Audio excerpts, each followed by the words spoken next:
তুমি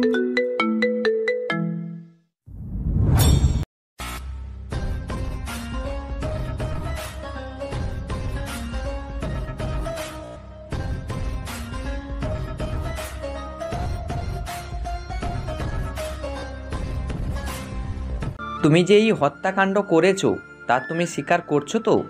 জি, আমি আমার অপরাধ স্বীকার করতেছি। ঠিক আছে, তুমি যখন তোমার অপরাধ স্বীকার করে নিয়েছো, তাই আমি তোমাকে মৃত্যুদণ্ড আর দিলাম না, তোমাকে 15 বছরের কারাদণ্ড দিলাম। এই বলে জজ চলে যায়। এদিকে পুলিশ আকাশকে নিয়ে ওখান থেকে বের হয়ে আসে। এদিকে থানায় আবির আসে, সাথে আরো কিছু লোকজন। বস, এটা কি করলেন? আবির, তুমি কি জানো না আমি কোনো কিছু করলে অনেক ভেবেচিন্তে করি?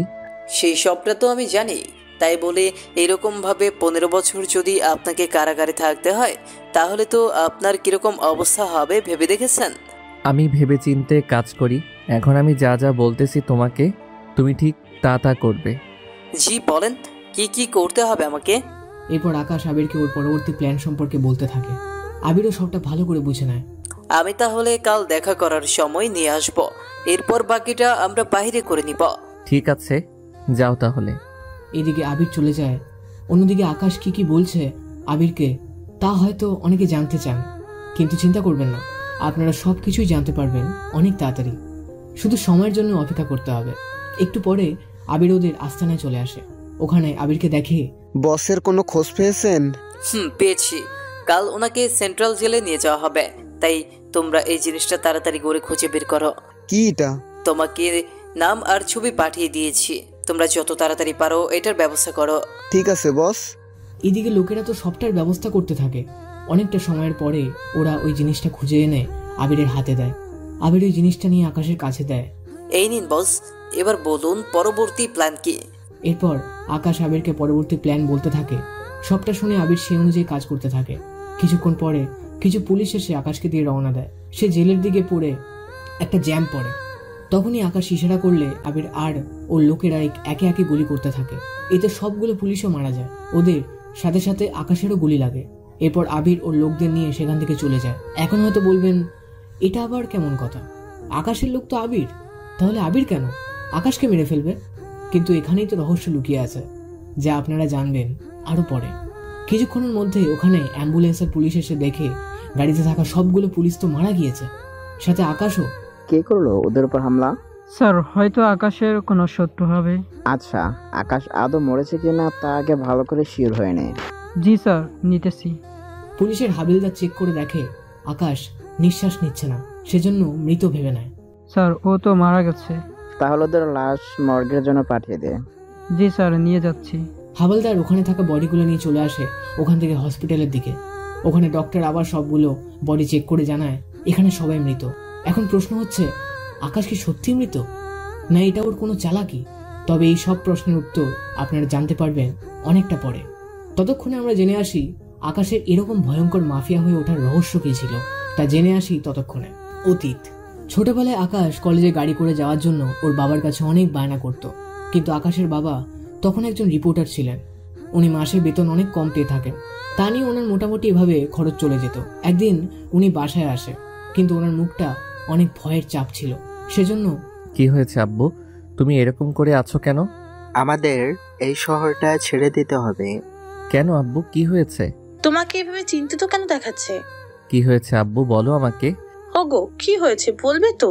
কয়েকদিন আগে আমি একটা লোকের নামে আর্টিকেল লিখেছিলাম, ওই লোকটা এখন আমাকে মারতে চায়। কি বলো আব্বু, আমরা পুলিশকে জানাই ব্যাপারটা? আমি ওদের কাছেও গিয়েছিলাম, কিন্তু ওরা কোনো সমাধানও করতে পারেনি। উল্টো ওরা আমাকে ওখান থেকে বের করে দিয়েছে, কেননা ওরা নিজেরাই ওই লোকটাকে ভয় পায়। কি বলো আব্বু, লোকটা কি এতটাই সাংঘাতিক?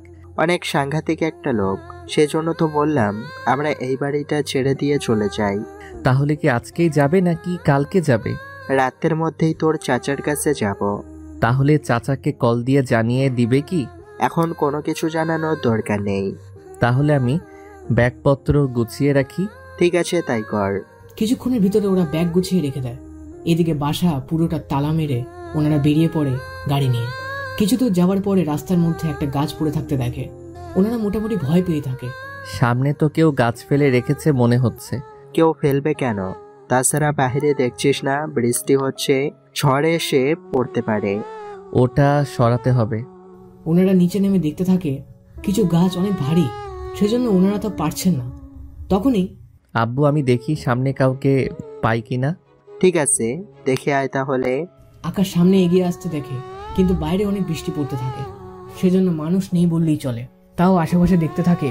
15 মিনিট পরে আকাশ আবারও তাদের গাড়ির কাছে ফিরে আসে। এসে দেখে ওর বাবা মা সাথে ড্রাইভার শুয়ে আছে, আর ওদের শরীর থেকে রক্ত পড়তে থাকে। এগুলো দেখে আকাশ চিৎকার করে কাঁদতে থাকে, কিন্তু বৃষ্টির কারণে সে কান্নাও বেশি দূর যেতে পারেনি। তখনই আকাশের আব্বুর একটা জ্ঞান ছিল। আব্বু, তোমাদের এই অবস্থা কে করেছে আব্বু? আকাশ, তুই এখান থেকে পালিয়ে যা, হয়তো ওরা তোকে বাঁচতে দেবে না। আব্বু, ওরা কারা ছিল? আকাশের বাবা ওই আর্টিকেল আকাশের হাতে দিয়ে ওখানেই মারা যায়। ওই আর্টিকেল নিয়ে ওখান থেকেই পালিয়ে চলে আসে ওর কাকাদের বাসাতে। ওখানে আকাশকে এরকম অবস্থা দেখে ওর কাকা কাকি তো অবাক হয়ে যায়। আকাশ, তোর একই অবস্থা হলো? কাকা, তোমাদের সব পরে বলতেছি, আগে আমি ভিতরে আসি। আমি এইগুলো চেঞ্জ করে নেই আগে। ঠিক আছে, আয় তাড়াতাড়ি করে। আকাশ ভিতরে এসে ওর ভেজা শার্ট প্যান্ট পাল্টানো শেষ হলে এবার বল কি হয়েছে? কাকা, আমার অনেক খিদে লেগেছে, আমাকে আগে কিছু খেতে দাও। আকাশকে ওর কাকি খেতে দেয়। খাওয়া শেষ করার পরে ওনারা আকাশের সাথে কথা বলতে থাকে। আকাশ ওনাদের সবকিছু বলতে থাকে, কিভাবে কি কি হয়েছে না হয়েছে সবটা বলতে থাকে। ওনারা সবটা শোনার পরে কান্না করতে থাকে, কেননা শত হলেও নিজের আপন ভাই ভাবির মৃত্যু কথা যে শুনেছে। আকাশ, তুই তাহলে রুমে এসে ঘুমাই পড়। ঠিক আছে কাকা। রুমে এসে শুয়ে পড়ে। এইদিকে দিন যেতে থাকে। আকাশ আগের মতোই আছে, কোনো কথাবার্তা নেই, একদম চুপচাপ ভেবে থাকে। এভাবে 7 দিন পার হয়ে যায়। আকাশ মোটামুটি এখন কিছুটা ঠিক হয়ে আসে। ঠিক হওয়ার পরে, এখন ঠিক আছিস তো? হ্যাঁ কাকা, এখন কিছুটা ঠিক আছি। তাহলে এই নে, এখন আমি কাল তোকে এখানে একটা কলেজে ভর্তি করিয়ে দিব। ঠিক আছে কাকু। এদিকে আকাশের খাওয়া শেষ করে রাতে ঘুমিয়ে পড়ে। তখন আকাশের কাকা ওর স্ত্রীকে আকাশের ব্যাপারে বলতে থাকে। আচ্ছা, আকাশকে কাল কলেজে ভর্তি করাতে নিয়ে যাব। তুমি ওকে ভর্তি করাবে? তা এত ডলার তুমি কোথায় পাবে? পাবো কোথায় মানে? সব ডলার তো তোমার কাছেই থাকে। আমার কাছে থাকলেই কি তোমাকে দিতে হবে? ওকে ভর্তি করে দে, তো ডলার লাগবে। ওই ছেলের পেছনে আমি কোনো ডলার খরচ করতে পারবো না। কেন, সমস্যা কি? তুমি তো নিজেই তো কম ডলার রোজগার করো, তা দিয়ে তো আমাদেরই ঠিক মতো হচ্ছে না। তাই বলে নিজের ভাতিজাকে এভাবে না পড়িয়ে রাখবো? একটা কাজ করো, তুমি ওকে তোমার সাথে দোকানে নিয়ে যাও। তুমি তো এমনিতেই দোকানের লোক রেখেছো একটা, ওই লোকটাকে তুমি বের করে দিয়ে আকাশকে দিয়ে সেই কাজগুলো করিয়ে নাও। শেষ ওকে দিয়েই এই সব করাবো। তা তোমার কি মনে হয় আমি ওই ছেলেকে এমনি এমনি রান্না করে খাওয়াবো? তা তুমি ভাবলে কি করে? আচ্ছা, আমাদের তো কোনো ছেলেও নেই, ওকে অন্তত নিজের ছেলে বলে তো রেখে দিতে পারে। তার কোনো দরকার নেই, নিজের ছেলে আর পরের ছেলের মধ্যে অনেক তফাৎ আছে। এতটা নিষ্ঠুর তুমি তো কয়েকটা দিন আগেও ছিলে না। ছিলাম না এই কারণে, কেননা তুমি তো আমাকে এতদিন বলনি আকাশ যে এখানেই থাকবে এখন থেকে। ও তো নিজের পরিবারেও যেতে পারবে না, ওই বাড়িতে ফিরেও এসেও ও তো কোনো কিছুই পাবে না। তার উপর ও বাড়িতে ফিরলে ওকে মেরেও ফেলতে পারে। তা দিয়ে আমি কি করব? এমনিতেই সংসারে আমি কাজ করতে করতে শেষ, সেই জন্য ওকে যদি এই বাসায় থাকতে হয় তাহলে আমার সাথে ওকে দোকানে যেতে হবে, তাহলেই ওই বাসায় থাকতে পারবে, নয়তো আমি ওকে কোনোভাবেই বাসায় রাখবো না। আমি ওকে নিজের মুখে পারবো না বলতে, তুমি বলতে পারলে বলে দিও। ঠিক আছে, বলে দিব কালকে। পরের দিন সকালে আকাশ যখন কলেজে যাওয়ার জন্য তৈরি হয়ে বের হবে, তখন আকাশের কাকি ওখানে আসে। এসেই, আকাশ কোথায় যাচ্ছিস? এই তো কাকি, আমরা তো কলেজে যাচ্ছি। কলেজে কেন? আমার তো পড়াশোনা এখনো শেষ হয়নি, সেজন্য যাচ্ছি ওখানে ভর্তি হতে। দেখ আকাশ, তুই তো দেখেছিস তোর কাকা একটা দোকান চালিয়ে কোনো মতে আমাদের এই সংসারটা চলতে থাকে। এখন তুই যদি এরকমটা করতে থাকিস তাহলে তো আমাদের সংসার চালাতে অনেক কষ্ট হয়ে যাবে। তুমি চুপ করবে? তাহলে কাকি, আমি কি এখন ভর্তি হব না? এখন আর তোকে পড়াশোনা করতে হবে না, তুই বরং দোকানে তোর কাকাকে সাহায্য কর। আমার সাথে তো দোকানে লোকই আছে। তুমি চুপ করো, তোমাকে এই ব্যাপারে কোনো কিছু বলতে হবে না, আমি দেখে নেব কি করা যায় এখন। ঠিক আছে, আমি তাহলে এখন করব। তুমি আকাশকে দোকানে নিয়ে যাও, ওইখানে ওকে কাজ বুঝিয়ে দিতে থাকো আস্তে আস্তে। ঠিক আছে, তাই হবে। আকাশ, চল তাহলে। কাকা, তুমি একটু দাঁড়াও, আমি এইগুলো তাহলে চেঞ্জ করে আসতেছি। ঠিক আছে, যাও তাহলে। এদিকে আকাশ রুমে এসে চেঞ্জ হয়ে চোখের পানি ঝরাতে থাকে। কেননা কাকি যে আকাশকে এভাবে বসিয়ে বসে খাওয়াবে তা তো উনি করবেন না, যা আজকে ওনার সাথে কথা বলার পরেই আকাশ বুঝতে পারে। সেজন্য চোখের পানি মুছে নিচে এসে ওর কাকার সাথে চলে আসে দোকানে। আপনাদের তো বলতেই ভুলে গিয়েছি, আকাশের কাকার একটা দোকান আছে যেটা মূলত গ্যারেজ। এখানে গাড়ি ঠিক করা হয়। গাড়ি ঠিক করার জন্য এখানে আলাদা মিস্ত্রি তো রাখাই হয়, কিন্তু ওদের যন্ত্রপাতি দেওয়ার জন্য একজন লোক রাখা হয়েছিল। কাকা ওখানে এসে আকাশকে সবার সাথে পরিচয় করিয়ে দেয়। সবার সাথে পরিচয় হওয়ার পরে, আকাশ তুই আমার সাথে ভিতরে আয়। জি কাকা বলেন। আচ্ছা তুই কি পড়বি সামনের দিকে? তাছাড়া তুই না বলেছিলি আর 5-6 মাস পড়লে তোর কলেজে পড়া শেষ হবে? জি কাকা। তাহলে একটা কাজ করি আমি। কি কাজ কাকা? আমি তোকে যে কলেজে ভর্তি করতে চেয়েছিলাম সেই কলেজটা কিন্তু সামনেই আসে। কিন্তু এখন আমাকে এইসব বলে কাজ কি? আমার মাথায় একটা বুদ্ধি এসেছে। কি বুদ্ধি? আমি লুকিয়ে তোকে ওখানে ভর্তি করিয়ে দিব। কিন্তু কাকি যদি জানতে পারে? ও কিভাবে জানবে? ও তো এখানে কখনো আসে না। তাছাড়া তোর ক্লাস হবে অল্প সময়ের ভিতরে। ক্লাস শেষ করে এখানে টুকটাক কাজকর্ম করে এখান থেকে কিছু যখন বাসায় যাবি তখন ওখানে বাকি পড়া পড়ে নিতে পারবি। কিন্তু কাকি যখন দেখবে আমি পড়তেছি তখন তো অনেক কথাই জিজ্ঞাসা করবে। বলবি তোর আগের পড়াগুলোই পড়ছিস। ঠিক আছে। আমি দেখি আজকে রোজগার দিয়ে কিছু একটা করতে পারে কিনা। এদিকে ওই দিন আকাশও মোটামুটিভাবে কাজ করতে থাকে। কাজ করার একটা পর্যায়ে আকাশ নিজেও শিখতে থাকে কিছু কিছু। ওই দিন তেমন কোনো রোজগার হয়নি। পরের দিন ভালো রোজগার হয়েছে বলে উনি আকাশকে নিয়ে কলেজে আসে, ওখানে ভর্তি করিয়ে দেয়। ভর্তি করানোর পরে, তাহলে এবার খুশি তো? আমার তো ভয় হচ্ছে কাকিকে নিয়ে। উনি যদি জানতে পারে তাহলে তো আমার অবস্থা শেষ করে দিবে। তোর কাকি জানবে না। বাসায় আমি যেভাবে বলেছি ঠিক সেভাবেই কাজ করে যাবে, তাহলে কোনো কিছু বুঝতে পারবে না। কাকি যদি কখনো এখানে আসে? যদি কখনো এখানে এসে তোকে না পাই তখন আমি বলে দেবো একটা কথা। কি কথা বলবে? বলবো যে তুই গাড়ির কিছু পার্ট কেনার জন্য তোকে একটা জায়গায় পাঠিয়েছি। তাছাড়া ও তো এখানে অপেক্ষা করবে না সত্যি তোকে পাঠিয়েছি কিনা। তাছাড়া ওই মোবাইলটা তোর কাছে রেখে দে। আমি যদি কল দিয়ে বলি তাহলে তুই ওই দিন অনেক লেট করে ফিরবি। ঠিক আছে। এভাবে দিন যেতে থাকে। আকাশ ওর পড়াশোনা করতে থাকে। কয়েকটা মাস যাওয়ার পরে হঠাৎ করে কতগুলো লোক এসে গ্যারেজে গাড়ি নিয়ে। ওদের দেখে আকাশ কিছুটা ভয় পায়, কেননা সবার হাতেই বন্দুক ছিল। ওদের হাতে বন্দুক দেখার পরে, কাকা এখানে তো অনেক লোক এসেছে বন্দুক হাতে নিয়ে। কি বলছিস? চল দেখি তো। উনিও এখানে আসে। এসে দেখে সবার হাতে প্রায় বন্দুক আছে। তা দেখে ওনার এখানে থাকা বাকিরাও একটু অবাক হয়, সাথে আকাশের কাকাও। কি ব্যাপার, আপনারা কারা? আমরা কারা তা তোর কি কাজ? আমরা এখানে কেন এসেছি সেটা জিজ্ঞেস কর। জি বলেন, কেন এসেছেন? এখানে আমাদের দুটো গাড়ি আছে, এইগুলো এখনই ঠিক করে দিবি। কি সমস্যা হয়েছে গাড়ির? সমস্যা বলতে গাড়ি হঠাৎ করে স্টার্ট নিচ্ছে না। আচ্ছা আমাকে কিছুটা সময় দিন, দেখে দিচ্ছি। এদিকে সব কাজ ফেলে রেখে ওই দুটা গাড়ি ঠিক করতে থাকে। 1 ঘন্টা লাগলো তা ঠিক করতে। ঠিক করা হয়ে গেলে, আপনাদের গাড়ি ঠিক হয়েছে। এই তোরা গাড়িগুলো বের কর এখন। কিছু লোক গাড়ি বের করে বাইরে আসে। আকাশের কাকাও আসে ওনাদের সাথে। কি ব্যাপার, আপনি কেন আমাদের সাথে এসেছেন? কাজের ডলার তো দিলেন না। তোর কি জানের মায়া নেই? এতটা সময় নিয়ে কাজ করে দিলাম, এখন যদি ডলার না দেন তাহলে আমি চলবো কি করে? যদি তোকেই মেরে ফেলি তাহলে তো তুই আরো বেশি চলতে পারবি না। তা সে ব্যবস্থাই করবো নাকি? তা করতে হবে না। এই তো ভালো। এই বলে লোকগুলো চলে যাওয়ার পরে উনি গ্যারেজে আসে। ওনার এরকম বেজার মুখ দেখেই বুঝতে পারে, থাক কাকা, তোমার কোনো ক্ষতি করেনি, এতেই ভালো হয়েছে। ওরা ক্ষমতা নিয়ে কিভাবে যে তার অপব্যবহার করে তা তো বোঝাই মুশকিল। কিন্তু কাকা, তোমার কোনো ক্ষতি ওরা করেনি, এটাই ভালো হয়েছে। তুই তাহলে বাসায় এসে খাবার খেয়ে আমার জন্য খাবার নিয়ে আয়। ঠিক আছে কাকা। ওখান থেকে বের হয়ে চলে আসে বাসায়। এসে দেখে ওর কাকি ওর জন্য প্লেটের মধ্যে ভাত রেখে বেড়ে রেখেছে। কাকি প্রতিদিন আমাকে একই তরকারি দাও কেন? তুই কোন নবাবজাদার বেটা, হ্যাঁ, যে তোকে আলাদা আলাদা ভাবে তরকারি দিব আমি? প্রতিদিন অল্প একটু ভাত আর একটা ডিম দিয়ে ভাত খেতে দাও। এরকম ভাবে তো আমার পেট ভরে না। অনেক বড় হয়ে গিয়েছে তোর পেট, তাই না? আমি এই পেট আরো কমাবো। তোকে যদি এইগুলো দিয়ে খেতে হয় তাহলে খেয়ে নে, নয়তো এখান থেকে বিদায় হ। কোনো কথা না বলে ভাত আর ডিম দিয়ে খেয়ে নেয়। এরপর ওর কাকার জন্য খাবার নিয়ে গ্যারেজে চলে আসে। ওখানে এসে খাবার খায়। এই নাও কাকা তোমার খাবার। তুই খেয়েছিস? হ্যাঁ কাকা। এভাবে আকাশের দিন যেতে থাকে ওই বাসাতে। দুপুরে আকাশকে ঠিক মতো খেতেও দেয় না পেট ভরে, আবার রাতে ঠিকই খেতে দেয়, কেননা ওই সময় আকাশের কাকা বাসায় থাকে। দেখতে দেখতে মাস কেটে যায়। আকাশ আরো ভালোভাবে কাজ করতে থাকে। সামনে ওর পরীক্ষা, সেজন্য কাজ রেখে বেশিরভাগ সময় গ্যারেজে পড়াশোনা করতে থাকে। ওখান থেকে পরীক্ষা দিতে থাকে। একটু সময় পরীক্ষা দেওয়া শেষ হয়ে যায়। পরীক্ষা শেষ হওয়ার কয়েকটা দিন পরে কিছু লোক আসে আবারও গাড়ি ঠিক করার জন্য। তবে এবার ওই লোকগুলো অনেকটা ভয় ছিল।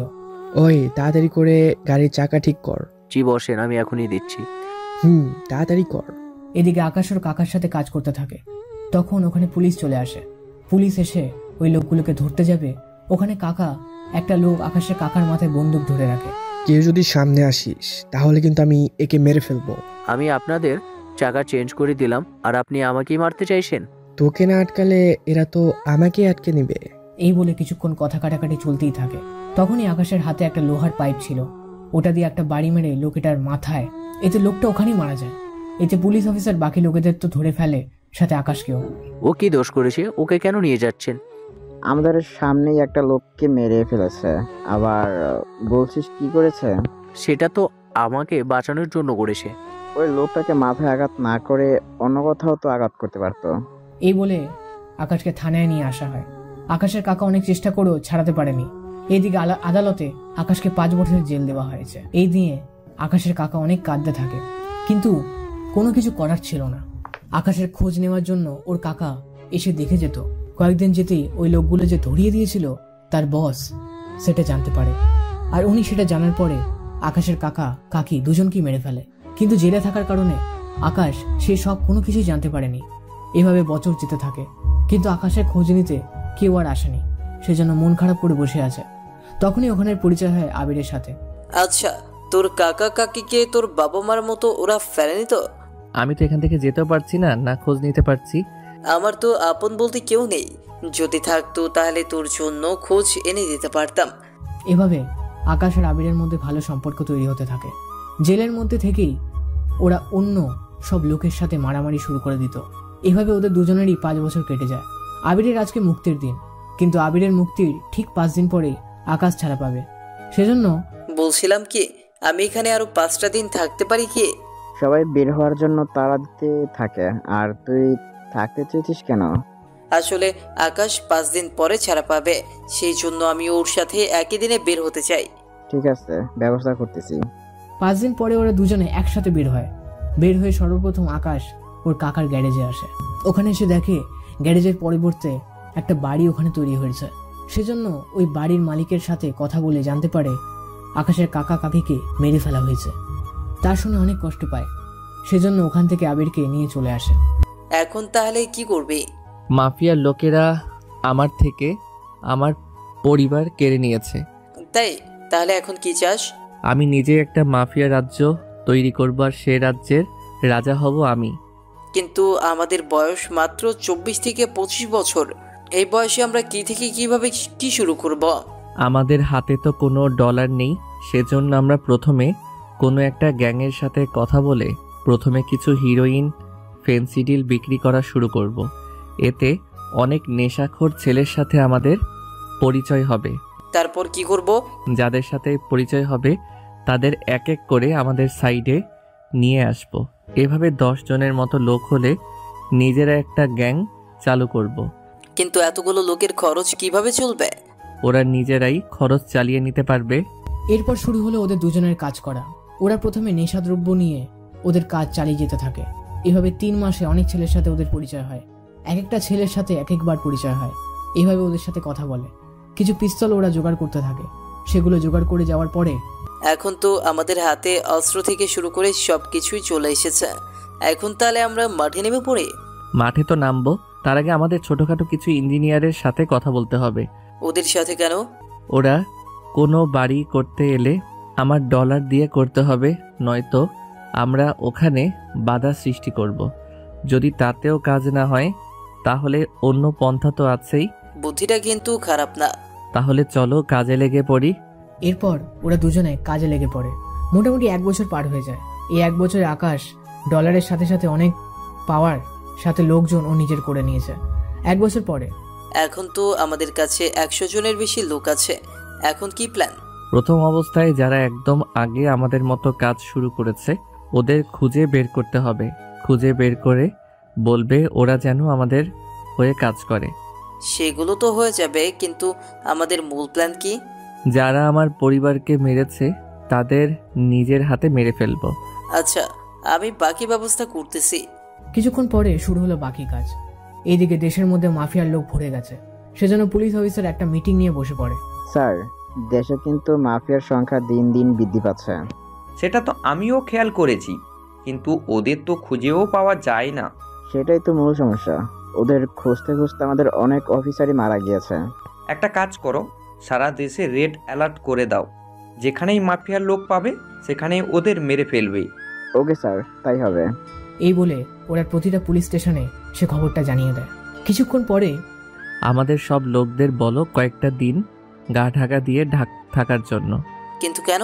সারা দেশে রেড অ্যালার্ট, সেজন্য ওরা যেখানেই মাফিয়ার লোক পাবে সেখানেই ওরা তাদের মেরে ফেলবে। সেজন্য আমাদের লোকদের বলো তাড়াতাড়ি করে গা ঢাকা দেওয়ার জন্য। ঠিক আছে, তাই করতেছি। এইদিকে ওদের লোকেদের সাবধান করতে থাকে। রাতে আকাশ ওর অফিসেই থেকে যায়। এইদিকে আকাশের তখন খেয়াল আসে আর্টিকেলের কথা, যার আর্টিকেল লেখার কারণে আকাশের বাবাকে প্রাণ দিতে হয়েছিল। সেজন্য অনেক খুঁজেও সেটা পায়নি, কিন্তু যেখানে আকাশের বাবা আগে কাজ করত সেখানে যাওয়ার সিদ্ধান্ত নেয় আকাশ। সেজন্য পরের দিন আবির 2 দিনের জন্য বাইরে যাচ্ছি, আমি না ফেরা পর্যন্ত এই দিকটা একটু দেখিস। কোথায় যাবি তুই? আকাশ আবিরকে সবটা বলে। আবির সবটা শুনে আকাশকে যেতে বলে। তবে আকাশ একদম সাদাসিধেভাবে যেতে থাকে আগের শহরে। ওই শহরে এসে ওই প্রকাশনীতে আসে, ওখানে ওই আর্টিকেল সংগ্রহ করে। ফেরার সময় বাসে একটা মেয়ের সাথে আকাশের পরিচয় হয়। প্রথমে আকাশ ফোনে কথা বলেনি, শুধু ওই আর্টিকেল পড়তে থাকে। হঠাৎ করে হাই, কেমন আছেন? কিন্তু আকাশের কোনো জবাব নেই। সেজন্য মেয়েটি এবার রেগে ওই আর্টিকেল হাতে নেয়। এতে আকাশের অনেক রাগ ওঠে। রাগের মাথায় থাপ্পড় দিতে যাবে, কিন্তু ইরার মুখটা দেখে হাত থামিয়ে নেয়। সামান্য আর্টিকেল নিয়েছি বলে এভাবে ধমকাবেন? আরে কান্না করবেন না। তাহলে সরি বলেন আগে। আমি তো কিছু করিনি, তাহলে সরি কেন বলবো? ঠিক আছে, মাফ করে দিলাম। মাথা কি গেছে? আমি তো সরি কোনো কিছুই বলিনি। অলরেডি 2 বার বলা হয়ে গেছে, সেটা কি খেয়াল করেছেন? আচ্ছা, আপনি ঠিক কি জন্য এটা নিলেন তা যদি একটু বলতেন। আসলে আমি অনেকটা বোরিং হচ্ছে, তাই ভাবলাম আপনার সাথে কথা বলি। আমার মোটেও মেয়েদের সাথে কথা বলতে পছন্দ না। এটা তাহলে ভালো। কিভাবে ভালো হলো? সে অনেক কথা, সেসব নিয়ে আপনাকে ভাবতে হবে না। সেটা অবশ্যই ঠিক। হাই, আমি ইরা চৌধুরী। আর আপনি? পারভেজ হোসেন। Nice name. তা কি করেন? চোখে কি কম দেখেন? কই না তো। এই যে বাসে বসে আছি তা কি চোখে দেখেন না? আমি এখনকার কথা বলছি না। তাহলে কোন কথা বলছিস? আমি বলতে চাইছি আপনি পেশায় কি করেন? বেকার ঘোরাঘুরি করি। বেকার না ঘুরে আমার বাবার একটা ছোট্ট কোম্পানি আছে, সেখানে কাজ করেন। কি রকম কাজ? এরপর ইরা আকাশকে বলতে থাকে। সবটা শোনার পরে আচ্ছা, আমাকে প্রথম দেখাতেই আপনাদের কোম্পানিতে জব অফার করতেছেন, এটা কি সবাইকেই করেন? আরে না। তাহলে আমাকে করার কারণ? তোমাকে দেখে কেমন জানি ভালো লাগলো, সেজন্য বললাম। ওহো, তাই বলুন। তা আপনি কোথায় যাচ্ছেন? এই তো শহরে যাচ্ছি। কোন কাজে? কাজ কেন হবে, আমি তো শহরে থাকি। তাহলে ওখান থেকে ওঠার কারণ কি? নানুর বাড়িতে গিয়েছিলাম বেড়াতে, বেড়ানো শেষ, সেজন্য আবার চলে আসছি। নানুর বাড়িতে হঠাৎ আসলেন কেন? আসলে আমি এমনিতে নানুর বাড়িতে বছরে 3 বারের মতো আসি, কিন্তু নানু অসুস্থ, সেজন্য তাড়াতাড়ি চলে আসা। আপনি কি করেন? আমি তো পড়াশোনা করি। এর বাইরে ছোটখাটো একটা আর্টিকেল লিখি, সেজন্য আপনার হাতে আর্টিকেল দেখে পড়তে ইচ্ছা হলো। কিন্তু এই কাজে তো অনেক রিস্ক থাকে। রিস্ক থাকে জানি, তাছাড়া আমি তো সরাসরি মাঠে কাজ করি না। তাহলে এটা তৈরি করেন কি করে? যারা আর্টিকেল সরাসরি মাঠে নেমে মানুষের কাছ থেকে শিখে প্রমাণও পায়, তারা এইগুলো এনে আমার কাছে দেয়। আমি তো সেইগুলো হাতে পেলে শুধু টাইপ করে দিই। তাহলে আপনি টাইপিং অপারেটর? ওই রকম আর কি। এইদিকে ইরা তো ভাবতে থাকে আকাশ এত বকবক কি করে করতে পারে। এদিকে আকাশও সেম ভাবে ভাবতে থাকে একটা মেয়ে এতটা বকবক করতে পারে কি করে। কিন্তু ওরা নিজেরাই ঠিক জানে না ওরা দুজনেই যে বেশি বকবক করছে, কারণ আকাশকে তো কাজের ক্ষেত্রে একটু বেশি বকবক করতে হয়, তেমনই ইরাকেও। এরপর ওরা দুজনেও আরো কথা বলতে থাকে। কথা বলতে বলতে ওরা দুজনেই শহরে নেমে পড়ে। আমাকে এবার যেতে হবে। তা এখানেই কি থাকেন? এই তো সামনে যে ব্রিজটা আছে, ওই ব্রিজটা পার হয়ে বাম দিকে গলি দিয়ে ঢুকে প্রথম বাড়িটা। আচ্ছা, চলি তাহলে। চলি মানে? তাহলে কি আপনার সাথে এখন আপনার বাসায় যাব নাকি? আমি তো তা বলিনি। তাহলে দাঁড়াতে কেন বলেছেন? আমার ঠিকানা তো দিয়েছি, আপনার ঠিকানা তো দিন। আমি এখানে বয়েজ হোস্টেলে থাকি। ওইটা তো মোটামুটি কাছেই আছে। তাও কিছুটা দূরে। ঠিক আছে, মোবাইল নাম্বারটা দিয়ে যাও। আবার নাম্বার কেন? তুমি না বললে কাজ করবে, সেজন্য কাজের ব্যবস্থা তো করে দিতে হবে। সেটা অবশ্য ঠিক বলছো। তাহলে নাম্বারটা দিয়ে যাও। এরপর নাম্বার নিয়ে দুজনে দুই দিকে চলে যায়। ইরা তো ওর মতো করে চলে যায়। এদিকে আকাশ চলে আসে ওর আস্তানায়। ওখানে এসে, কখন আসলি? মাত্রই এলাম। তা কতদূর পর্যন্ত খোঁজ খবর পেলি? এইটা হচ্ছে সেই আর্টিকেল যার কথা তোকে বলেছি। ও দেখি। আবিরকে নিয়ে পড়তে থাকে। পড়া শেষে কিছুটা বুঝতে পারে, এই লোকটা তো সবচেয়ে বড় মাফিয়া ডন। এমনকি 50% মাফিয়া ওর হয়ে বর্তমানে কাজ করে। এমনকি পুলিশ পর্যন্ত ওকে ভয় পায়। একবার তো কিছু পুলিশ আর আর্মি গিয়েছিল ওকে ধরার জন্য, কিন্তু কোনো লাভ হয়নি। উল্টো ওর লোক সবাইকে মেরে ফেলেছে। তুই এত তথ্য পেলি কি করে? 2 দিন আগে আমি নিজেও এরকম একটা আর্টিকেল পেয়েছিলাম। ওখানে এইসব বিষয়ে লেখা ছিল। কিন্তু এখন যদি ধরি আমাদের দেশের 70% মাফিয়া ওর দখলে আর 30% আমাদের দখলে। ঠিক তাই, কিন্তু ওকে টেক্কা দিতে হলে তো আমাদের আরো লোক দরকার পড়বে। তাহলে একটা কাজ কর। কি কাজ? ওর সম্পর্কে খোঁজ নিতে থাক। এক কথায় ওর আন্ডারে যত মাফিয়া আছে ছোট ছোট, তাদের সাথে কন্ট্যাক্ট করার ব্যবস্থা কর। আমি চেষ্টা করে দেখতেছি তাহলে। তাড়াতাড়ি কর তাহলে। এদিকে ডেভিল বসে আছে ওর বাংলোতে। ওর আশেপাশে আরো অনেক মাফিয়ার দল বসে আছে। বস বস, আমাদের তো একটা সমস্যা হয়ে গিয়েছে। বস, আমারও সেমই অবস্থা। কি? আমি থাকতে আমার লোকেদের অবস্থা খারাপ হয়? এটা কিভাবে সম্ভব? সম্ভব বলতে, আমি অনেক দিন ধরে একটা বিল্ডিংয়ে চাঁদা উঠাতে গেলাম, কিন্তু সে জায়গায় আবার অন্য একজন চাঁদা চেয়ে বসে আছে। কার এত বড় সাহস যে আমার লোকের কাজে বাধা দেয়? ওটা নতুন করে তৈরি হচ্ছে, তাও 1 বছরের মতো হবে। আর এমনিতে ওর আন্ডারওয়ার্ল্ডে নাকি 100 লোকের মতো কাজ করে। কি বলিস? ওই শালা এত লোক জোগাড় করলো কি করে? তা তো জানি না। আচ্ছা, চিন্তা করিস না, আমি একটা কিছুর ব্যবস্থা করছি। ঠিক আছে বস। এদিকে রিয়াজ তেমন একটা কথা বলেনি। এইদিকে ডেভিল ওদের পরবর্তী কাজ কি কি তা বলতে থাকে। সবটা শোনার পরে, কিন্তু এখানে একটা সমস্যা আছে। কি সমস্যা? সমস্যা হচ্ছে যে জায়গা দিয়ে আমাদের ট্রাকগুলো যাবে ওই জায়গাটা ওই ছেলের আন্ডারে পড়েছে, আর ওই ছেলে একটা দিয়ে ঝামেলা করবে, তা আমি বুঝতে পারছি। তাহলে একটা কাজ করো, ওই ছেলেকে সরিয়ে দেওয়ার ব্যবস্থা করো। কিন্তু ডেলিভারি? ওই ছেলেকে মারার পরেই না হয় ডেলিভারি দিব। কিন্তু ওকে মারবো কি করে? ওর আশেপাশে তো সবসময় লোক দিয়ে ঘুরে। তোরা 20 জন লোক নিয়ে যা তাহলে। ঠিক আছে, কালকেই যাব তাহলে। পরের দিন রাজীব কিছু লোক নিয়ে আকাশকে মারার জন্য চলে আসে।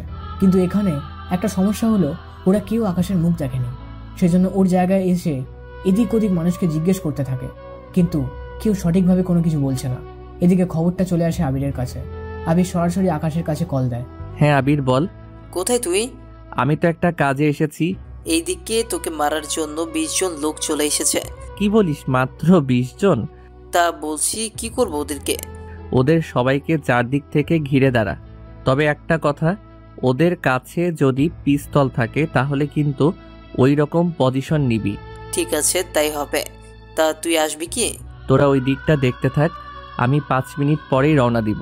আমার বেশিক্ষণ লাগবে না, 15 মিনিটে চলে আসতে পারবো। তাড়াতাড়ি আসিস তাহলে, নয়তো মারামারি বা খুনও হয়ে যেতে পারে। আচ্ছা, পরিস্থিতি কতদূর কি পর্যন্ত যায় তা আমাকে জানাইস। ঠিক আছে, জানাবো। এদিকে আকাশ ওর কাজ করতে থাকে। এদিকে রাজীবের লোকেরা এখনো আকাশের খোঁজ নিতে থাকে। অনেকটা সময়ের পরে ওরা আকাশের খোঁজ পায়। এদিকে আবির আর কিছু লোক তাদের উপরে ফলো করতে থাকে। ওদের কাছে কি কি আছে তা ওরা আগে দেখতে থাকে, তারপর আবার আকাশকে সেসব বলে। আচ্ছা, ওদের ফলো করতে থাক। এখন কোনোভাবে হামলা করতে হবে না। ওদের আগে লুকিয়ে আমাদের যে বাগান বাড়িটা আছে ওই বাড়িটাই নিয়ে চল। ওখানে ওদের আটকানোর ব্যবস্থা কর, আমি এসে বাকিটা দেখতেছি। ওকে, তাই করতেছি।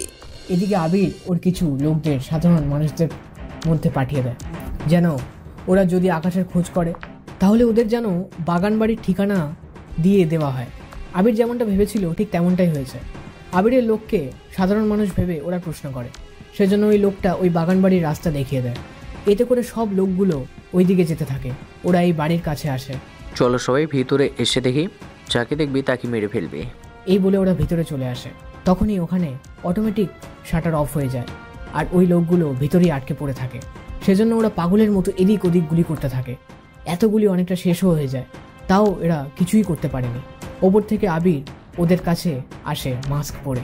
আবিরকে দেখে গুলি করতেই যাবে, তখনই এই ভুলটা করো না, যদি করো তাহলে কিন্তু তোমরা সবাই মারা পড়বে।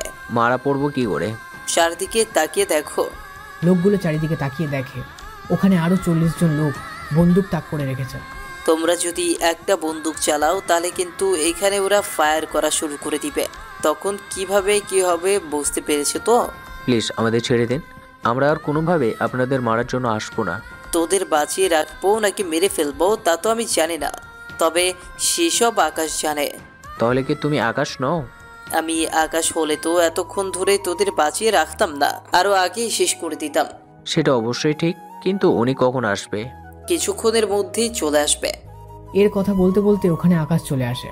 আকাশকে দেখে ওই লোকগুলো আরো ভয় পায়, কেননা আকাশ যে মাস্ক পরেছে সেটা আরো বেশি ভয়ানক ছিল সেজন্য।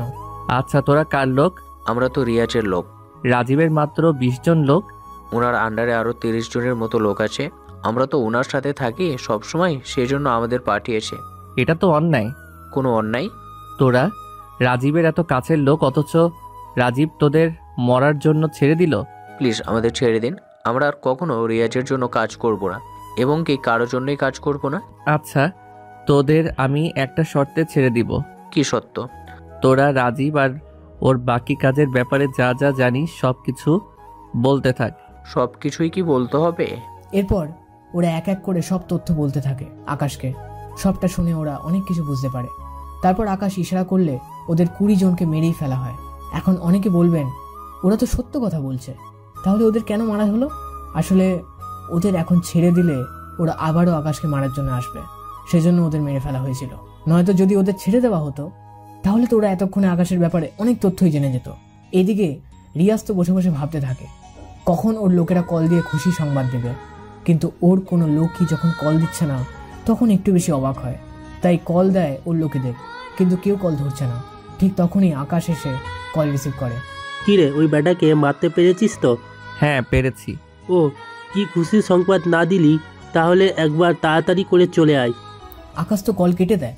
এদিকে রিয়াজ তো বুঝতেও পারেনি কে বা কারা কল রিসিভ করছে। অন্যদিকে আকাশ সবটা বুঝতে পেরে। আবির এই কলটা কোন জায়গা থেকে এসেছে একটু খোঁজ নিয়ে দেখ তো।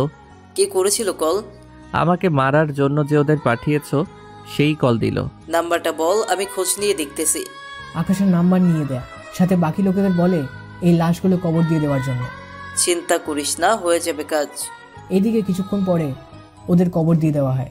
আকাশ একটু বাইরে যায়, তখন ওখানে দেখা হয় ইরার সাথে। ইরা তো আকাশকে দেখে কথা বলার জন্য চলে আসে। আরে আপনি এখানে? আমারও তো সেম প্রশ্ন, আপনি এখানে কেন? আমি এসেছি একটা স্টোরি কভার করতে। কি রকম স্টোরি? এই ধরুন মার্ডারে। তাহলে আমি একটা স্টোরি বলি, ওটাই না হয় লিখেন। ঠিক আছে বলেন তাহলে। কিছুক্ষণ পরে আকাশ আজকের এই ঘটে যাওয়া কাহিনী ইরাকে বলতে থাকে। ইরা সে কাহিনী লিখে নেয়। লেখা হয়ে যাওয়ার পরে, বাহ অনেক সুন্দর তো স্টোরিটা। জানি না কতটা সুন্দর।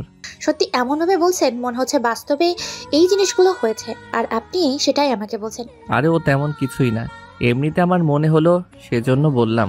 চলুন তাহলে, কফি খাওয়া যাক। এই সময়ে কফি? কেন, কোনো সমস্যা আছে নাকি? তেমন কোনো সমস্যা নেই। তাহলে চলুন তো। ইরা জোর করে একটা কফি শপে নিয়ে আসে। এরপর কফি অর্ডার করে খেতে থাকে। তখন ওদের মধ্যে আরো অনেক কথাই চলতে থাকে। আচ্ছা, আপনি থেকে তুমিতে আসতে পারি কি? অবশ্যই পারেন। তাহলে তুমি করেই বলি। জি বলুন, কি জানতে চান? তুমি তো বয়েজ হোস্টেল থাকো, কিন্তু তাহলে এদিকে কি করছিলে? আচ্ছা, আমার কি কাজ থাকতে পারে না? সেটা তো থাকতেই পারে। আমি এসেছি কাজেই। কি কাজ? নিজস্ব অনেক পার্সোনাল কাজ তো থাকতেই পারে।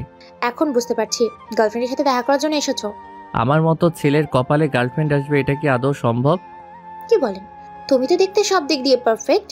এই জন্যই তো আমার গার্লফ্রেন্ড নেই। ও তাই বলো? তোমার বয়ফ্রেন্ড আছে? সারাক্ষণ কাজ নিয়ে পড়ে থাকি, এইসব নিয়ে ভাবার আমার সময় পাই না। হতেও পারে। কি হতে পারে? তেমন কিছু না। আচ্ছা চলুন তাহলে উঠি এখান থেকে। কেন, ভয় পাচ্ছ? ভয় কেন পাবো? এই যে একটা মেয়ের পাশে বসে আছো, সেজন্য কিছুটা নার্ভাস তো লাগবেই। আরে এই সব কোনো কিছু না। তোমার তো স্টোরি কভার করা শেষ, এবার এইগুলো নিয়ে কাজ শুরু করে দাও। ঠিক আছে, আমার কোনো একটা সময় দেখা হবে। ঠিক আছে, চলি তাহলে। এদিকে ইরা চলে যায়। আকাশও বের হয়ে চলে আসে ওখান থেকে। কিছুক্ষণ পর আবির এসে আকাশকে খবরটা দেয়। আবির, কোনো খোঁজ পেয়েছিস? হ্যাঁ, এই কলটা আমাদের থেকে 50 কিলোমিটার দূরের একটা জায়গা থেকে করা হয়েছে। লোকেশন কি জানতে পেরেছিস? লোকেশন বলতে জায়গার নামটা জানতে পেরেছি, এর বেশি না। আচ্ছা, ওরা তো এখনো বুঝতে পারেনি ওদের লোকদের যে আমরা মেরে ফেলেছি। এখন তাহলে কি করবি? দেখি ওরা কিছু জানতে পারে কিনা। কিন্তু জানতে পারলে তো ওরা আবারও আক্রমণ করবে। একবার আক্রমণ করে ওদের এতগুলো লোক মারা গেছে, দ্বিতীয়বার আবার আক্রমণ করে ওদের লোকদের কি মারাবে নাকি? তাছাড়া অপেক্ষায় আছি, দেখি ওরা কখন কল দেয় আমাকে। তোকে কেন কল দিবে? আরে ওদের ফোন তো আমার কাছে। ও তাই বল। পরের দিন রিয়াজ, রাজীব বসে আছে। ওরা নিজেদের মধ্যে কথা বলতে থাকে। তখনই রিয়াজ, তুইরা আকাশকে মারার জন্য লোক পাঠিয়েছিস, তা ওরা কিছু জানিয়েছে? ওদের কল করেছিলাম, ওরা বলল মেরে ফেলেছে। কি বলিস? মাত্র 20 জন লোক এসে ওদের মেরে ফেলেছে? আমার তো কেবল জানি ডাউট হচ্ছে। ডাউট কেন হবে?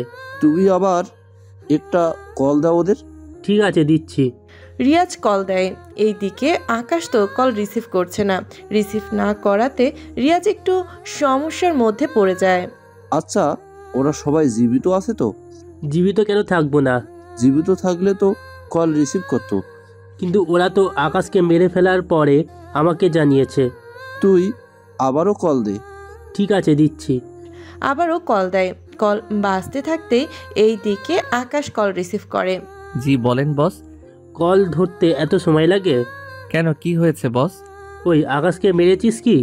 ওকে তো গতকালই মেরে ফেলেছি। তোর সবগুলো লোক বেঁচে আছে তো? আমরা 5 জনের মতো লোক বেঁচে আছে, বাকিরা মারা গেছে। কি বলিস? তোর এতগুলো লোক মরে গেল? কি করব বলুন, ওরা তো অনেক লোক ছিল, সেজন্য ওদের সাথে পেরে উঠতে পারিনি। তোদের বাকি ডলার দিব কিভাবে তা তো বলিস না। একটা অ্যাকাউন্ট নাম্বার দিচ্ছি, ওই নাম্বারে পাঠিয়ে দিবেন। ঠিক আছে, নাম্বার বল। নাম্বার বলে ওই নাম্বারে ডলার পাঠিয়ে দেয়। এইদিকে বাকিরা তো অনেক খুশি হয়ে যায়, কেননা ওরা আকাশকে মারতে পেরেছে, সেজন্য ওরা খুশি হয়। এইদিকে আকাশও কম যায় না, তা তো আপনারা দেখলেনই। কিছুক্ষণ পর ওরা ডলার পাঠিয়ে দেয়। আকাশেরই একটা লোকের অ্যাকাউন্টে ডলার আসার পরে।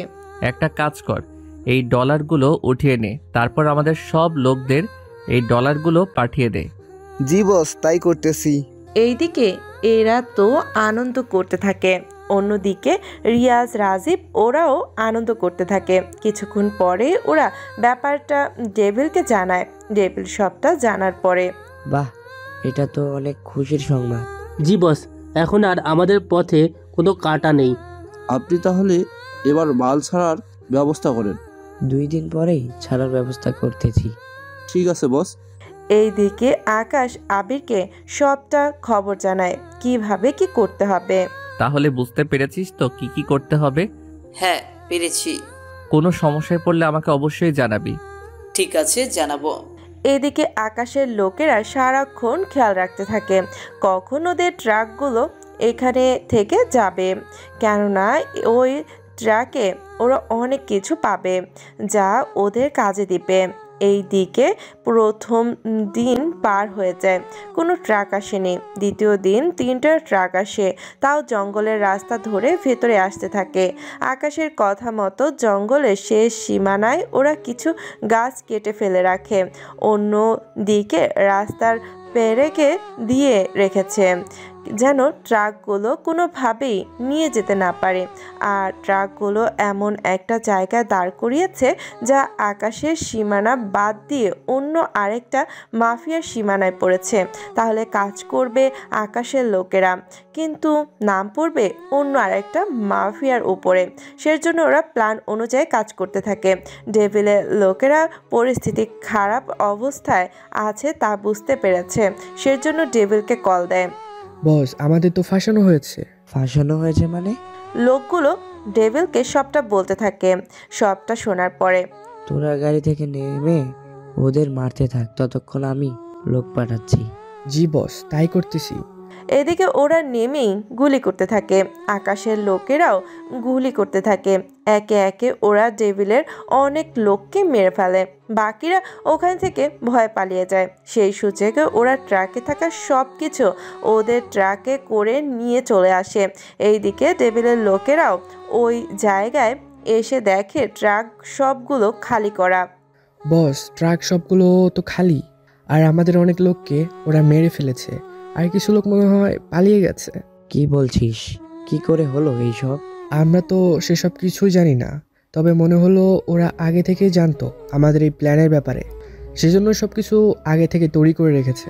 আচ্ছা, তোরা তাহলে সাবধানে ওখান থেকে অন্য কোথাও চলে এসে খোঁজ নিতে থাক। জি বস, তাই করতেছি। আমি দেখি কার এত বড় সাহস হলো আমার গাড়ি লুট করে। এইদিকে আকাশের লোকেরা সব কিছু নিয়ে আসে। অন্যদিকে কিছুক্ষণ পর, আকাশ, এখানে তো বন্দুক আর হিরোইন আছে। বন্দুকগুলো আমাদের কাজে আসবে, কিন্তু হিরোইন? ওই গুলি পুড়িয়ে ফেলাই ভালো হবে। দোস্ত, পুড়িয়ে না দিয়ে সেগুলো আমরা বিক্রি করে দিলেই তো অনেক ডলার আমরা পাবো। কিন্তু যাদের বিক্রি করব তারা এইগুলো যুব সমাজের বুকে ছড়িয়ে দিবে, এতে পুরো সমাজটাই নষ্ট হয়ে যাবে। তাহলে এইগুলো পুড়িয়ে দিলে ধোয়ার কারণে তো আশেপাশে সবাই এটার ঘ্রাণে আসক্ত হয়ে যাবে। এইগুলো জঙ্গলে নিয়ে জ্বালিয়ে দিয়ে আয়, আর এই বন্দুকগুলো আমাদের লোকের মাঝে বিলিয়ে দে। ভালো কথা, আর একটা ট্রাকে কি ছিল? এই তো, এই বন্দুকগুলোর বুলেট ছিল। তাহলে সেই সব কিছু লোকদের মাঝে বুঝিয়ে দেওয়ার ব্যবস্থা করো। কিন্তু আমি তো ঠিক বুলেট সম্পর্কে বুঝি না। কই বুলেট? এরপর এক এক করে সব বুলেট রাখা হলো, সাথে বন্দুকগুলো। এরপর শুরু হলো বাকি কাজ করা। এক এক করে সবগুলো বুলেট বন্দুকের কাছে রাখে আর সব কিছু বুঝিয়ে দিতে থাকে। একটা কথা কোনোভাবেই কিন্তু কাউকে বুঝতে দেওয়া যাবে না কোনো কিছু। সেটা তোকে বলতে হবে না। আমাদের আরো লোক বাড়াতে হবে। কিন্তু এত লোক দিয়ে কি করবি? রিয়াজের উপরে আমরা অ্যাটাক করব। কাজটা কি করা ঠিক হবে? একজন রাজাকে মারতে হলে আগে তার আশেপাশে থাকা সেনাদের মেরে ফেলতে হবে, তাহলে সেই রাজা আস্তে আস্তে শেষ হয়ে যাবে। কিন্তু রিয়াজকে মারা কি আজও সহজ হবে? এই যে বন্দুকগুলো আছে, সেই বন্দুক দিয়ে তো লড়াই করতে পারবো। কিন্তু এই অপারেশনে কতজন লোক যাবে? আমি নিজে যাব, সাথে আরো 30 জন লোক নিয়ে যাব। কিন্তু আমাকে কেন নিবি না?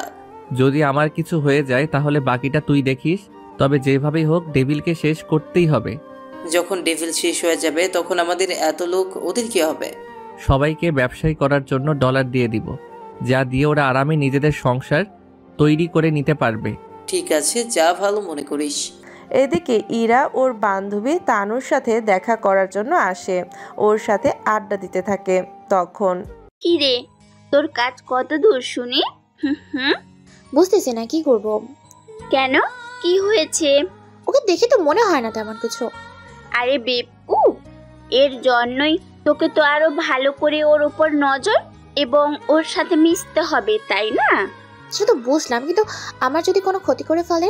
তাছাড়া ও যদি সত্যি ভালো হয়ে থাকে তাহলে তোর কোনো ক্ষতি করবে না, কিন্তু যদি ওই টাইপের হয় তাহলেই তো সমস্যা।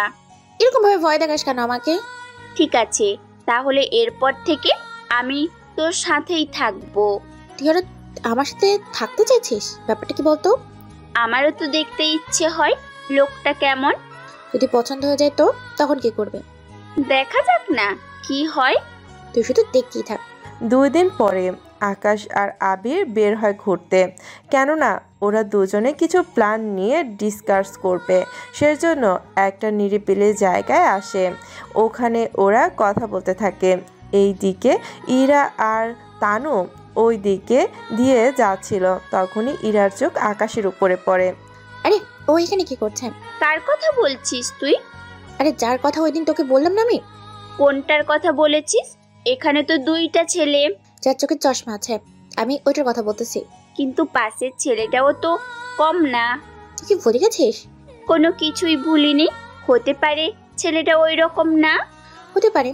তাহলে চল ওর সাথে এসে কথা বলি। আরে হঠাৎ কি নিয়ে কথা বলবো? তোর না বলা থাকলেও আমার আছে। কথাটা বলেই তানু আবিরের সামনে এসে দাঁড়ায়।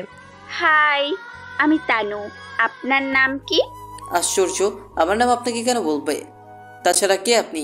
একটু আগেই তো বললাম আমার নাম তানু। আমি আপনার সাথে পরিচিত হতে এলাম। আমি তো আপনাকে চিনি না, তাহলে পরিচয় কেন হব? এই মেয়ে যাবে এখান থেকে। আমরা অপরিচিত কোনো মেয়ের সাথে কথা বলি না। আমার সাথে তো কথা বলতে পারেন। কে বললো কথাটা? পিছনে তাকান, তাহলে বুঝতে পারবেন। আকাশ পেছনে তাকিয়ে ইরাকে দেখে চমকে ওঠে। আরে তুমি এখানে? আর অ্যানি কে? ও আমার বান্ধবী। এখান দিয়ে যাচ্ছিলাম, তখন তোমাদের দেখে এখানে। পরে আমার বান্ধবীকে দেখালাম, কিন্তু ও আমাকে না বলেই আপনার সাথে পরিচয় হওয়ার জন্য চলে এসেছে। আকাশ, তুই কি ওনাদের চিনিস? চিনি বলতে কয়েকটা দিন আগে পরিচয় হয়েছিল। ও তাই বল, তা উনি কে? বললাম না আমার বান্ধবী, ওই পরিচিত হতে এসেছে। আমি আবির। ইরা, তোরা দুজনে কথা বল, আমি ওনার সাথে ওইদিকে কথা বলি। এখানে বল। তোরা দুজন আলাদা কথা বল, এখানে আমি থেকে কি করব বল। ঠিক আছে, যা তাহলে। তানু আবিরকে নিয়ে যেতে চাইলে আবির তো যাচ্ছে না। পরে আকাশ ইশারা করলে আবির উঠে যায়। এইদিকে তানু আর আবির কথা বলতে থাকে, অন্যদিকে ইরা তো বকবক করেই যাচ্ছে। অনেকটা সময় পার হয়ে যায়। ইরা ওর ব্যাগ কাঁধ থেকে নিচে রাখে, তখন একটা শব্দ হয় যা ইরা খেয়াল না করলেও আকাশ ঠিকই খেয়াল করে, কিন্তু কোনোভাবেই কোনো কিছু বুঝতে দেয়নি। কথা শেষ হলে তানুকে ইশারা করে, কিন্তু তানুর কথা শেষ হয়নি বলে আবিরের নাম্বার নিয়ে চলে আসে ওখান থেকে। এইদিকে আকাশ আবিরকে নিয়ে আস্তানায় চলে আসে আর বাকি প্ল্যান নিয়ে আলোচনা করতে থাকে। তাহলে সবটা বুঝতে পেরেছিস তো? সবটা তো বুঝেছি। তাহলে 3 দিন পরে আমরা হামলা করব, সেজন্য আমাদের লোকদের বলে দিতে হবে ওরা যেন নিজেদের হাতগুলো ঠিক করে নেয়। ঠিক আছে, বলে দিচ্ছি আমি। কিছুক্ষণ পরে আবির সবটা লোকদের বুঝিয়ে দিতে থাকে। এইদিকে পরের দিন তানু আবিরকে কল দেয়। চিনতে পেরেছেন আমাকে? চিনতে পারিনি, কে বলতেছেন? আমি তানু। কোন তানু? আরে ওই দিন পার্কে যে পরিচয় হয়েছিল। এবার চিনতে পেরেছি। আসলে আপনার নাম আমার ঠিক মনে ছিল না, সেই জন্য আমি চিনতে পারিনি। ও আচ্ছা, বুঝতে পারলাম। তা কালকের পরের দিন কি ফ্রি আছেন? আমি ব্যস্ত থাকবো। কি কাজে ব্যস্ত থাকবেন শুনি?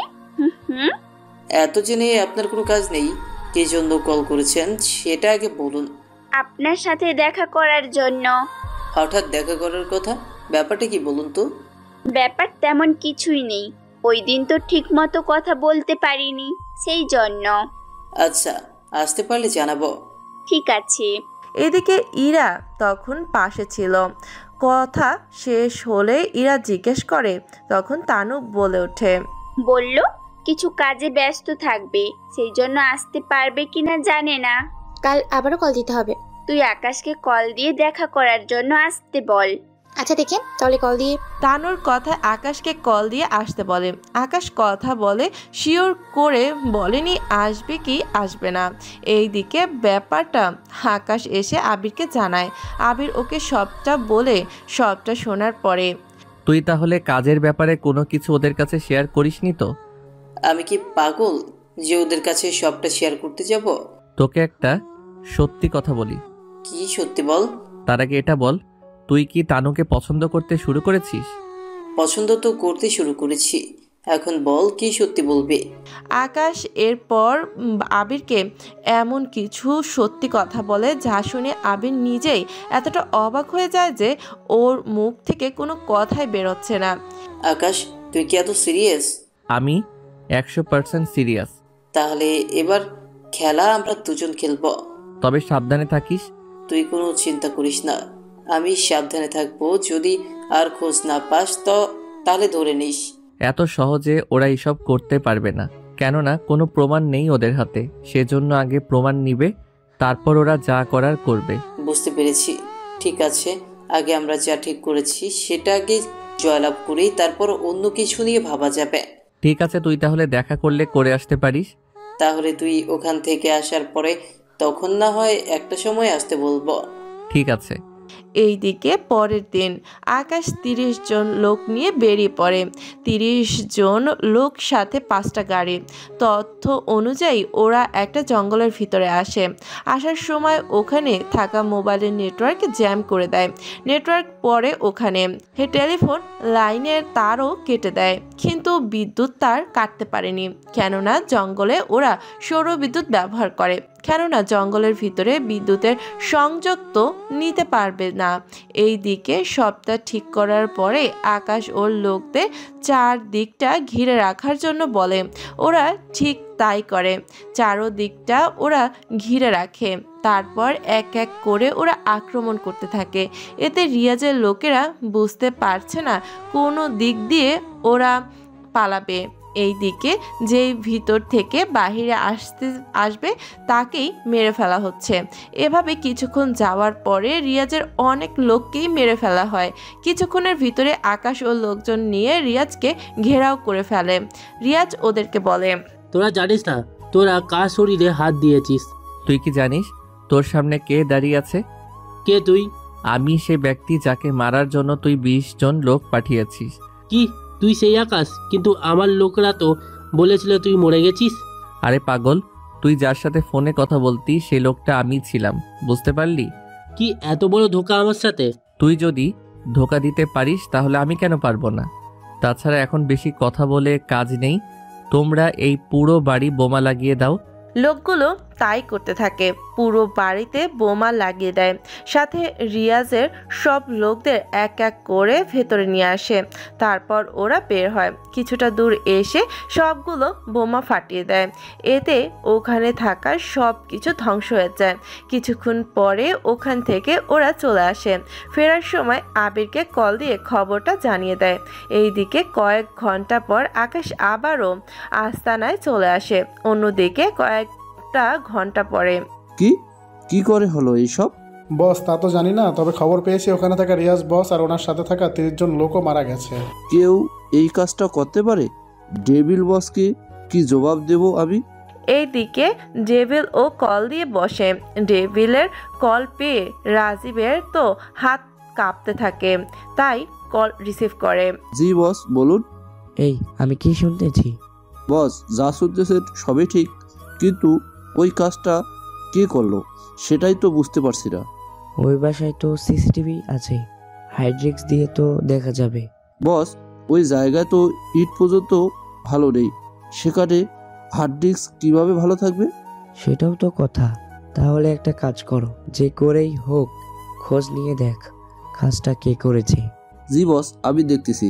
এইদিকে রাজীব লোক লাগিয়ে দেয়, রাজীবের সাথে সাথে ডেভিলও লোক লাগিয়ে দেয়। এই দিকে রিয়াজকে মারতে পেরে আকাশ আবির ওরা নিজেদের আস্তানায় একটা পার্টি করতে থাকে। পার্টি শেষ করার পরের দিন ইরা আর তানু মিলে ওদের দেখা করতে বলে। এতে দুজনেই রাজি হয়ে যায়। যাওয়ার আগে আকাশ আবিরকে কিছু কথা বুঝিয়ে দেয়, যা আকাশ বুঝতে থাকে। বোঝা শেষ হয়ে গেলে, তুই কোনো টেনশন করিস না, আমি সবটা সামলে নিব। এদিকে রিয়াজের মারা যাওয়ার ব্যাপারটা এবার পুলিশও জানতে পেরেছে। তোমরা রিয়াজের মারা যাওয়ার ঘটনা শুনেছো? জি স্যার শুনছি। কে মারতে পারে ওদের, এই বিষয়ে কোনো আইডিয়া আছে কি তোমাদের?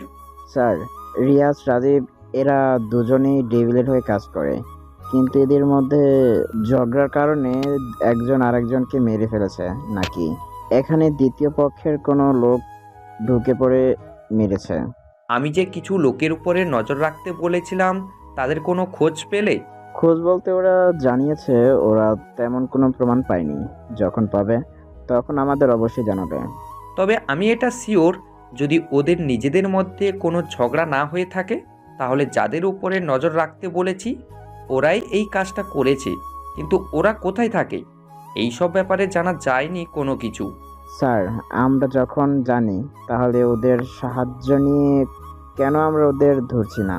কেননা আমাদের কাছে কোনো প্রমাণ নেই, আর প্রমাণ ছাড়া আমরা কোনো কিছু করতে পারবো না। বুঝলে তো কথাগুলো? জি স্যার বুঝতে পেরেছি। এইদিকে আকাশ আবির দুজনে চলে আসে ওদের সাথে দেখা করার জন্য। ওরা একে একে আলাদাভাবে কথা বলতে থাকে। ওরাও আকাশকে অনেক রকম প্রশ্ন করতে থাকে, কিন্তু আকাশ অনেক সাবধানে সব প্রশ্নের উত্তর দিতে থাকে। কিছুক্ষণের মধ্যে ওদের কথাও শেষ হয়ে যায়। কথা শেষ করে ওরা দুজন চলে যায়। এদিকে তখনই আবির আসে আকাশের কাছে। ওখানে আসার সাথে সাথে, তানু তো আমাকে প্রপোজ করলো। ইরা ও তো আমাকে প্রপোজ করলো, তা তুই কি উত্তর দিলি? আমি বলেছি একটু ভেবে কালকে উত্তর জানাবো। আর তুই? আমি সেম কথা বলেছি। এখন তাহলে কি করব আমরা? তাহলে শোন। এরপর আকাশ আবিরকে আরও কিছু বুঝিয়ে দেয়, সাথে শিখিয়ে দিতে থাকে।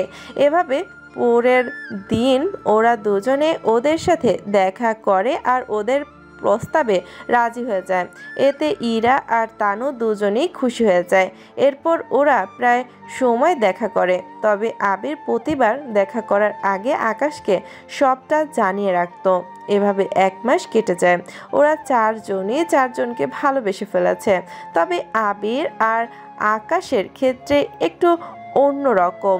যখন আপনারা পুরোটা জানতে পারবেন তখনই বুঝতে পারবেন।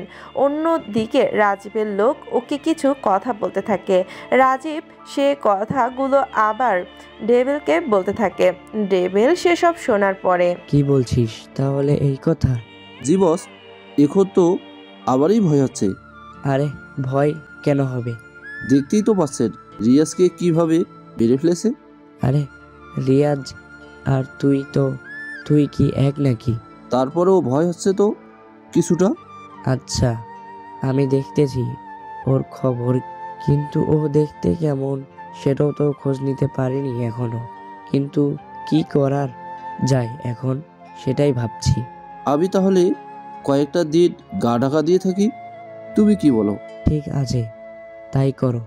এইদিকে রাজীব গা ঢাকা দিয়ে থাকতে থাকে। অন্যদিকে আকাশ আর আবি সেটা জেনে যায়। এখন কি করবি? খোঁজ নিয়ে তো দেখতে হবে। কিন্তু সেটা তো সম্ভব না। কেন সম্ভব না? কারণ ডেভিল ছাড়া আর কেউ জানে না রাজীব কোথায় আছে। ওদের ফোন কল হ্যাক করে তো জানতে পারবো। এর জন্যই তো এখন হ্যাকার দরকার। তা তো ঠিক বলেছিস। আমি দেখি খোঁজ পাই কিনা। তোকে আরেকটা কথা বলতে ভুলে গেছি। কি কথা? তানু দেখা করতে চেয়েছে। তবে তানু বারবার জিজ্ঞেস করতে থাকে আমি কোথায় থাকি, কি করি, এইসব নিয়ে প্রশ্ন করতে থাকে। সেসব তো জানি আমি, ওদের কাজটাই তো এটা। আমরা যখন সবটা জানি তাহলে কেন দূরে সরে যাচ্ছে না? আমরা ওদের বুঝতে দিব না, তবে ওদের মাধ্যমেই আমরা আবার কোনো বিপদে পড়লে ছাড় পাবো। সেটা কিরকম? আকাশ এবার এই তথ্যটাও আবিরকে শিখিয়ে দেয়। আবির সবটা জানার পরে, আইডিয়া তো খারাপ না। এইদিকে দিন যেতে থাকে। হীরা আর তানু আকাশ আর আবিরের সাথে প্রতিদিন দেখা করতে থাকে। একদিন আকাশ আর আবির একটা কাজে হোটেলে আসে। সেখানে আবার ইরা আর তানু চলে আসে। তানু আর ইরা যে এসেছে তা আকাশ আগেই দেখতে পেয়েছে, সেজন্য সব কিছু লুকিয়ে রাখে। এই দিকে তানু আবিরের রুমে চলে আসে আর ইরা আকাশের রুমে। ওদের দেখে আবির আর আকাশ মোটেও অবাক হয়নি, তাও অবাক হওয়ার অ্যাক্টিং করে। এ কি তুমি এখানে?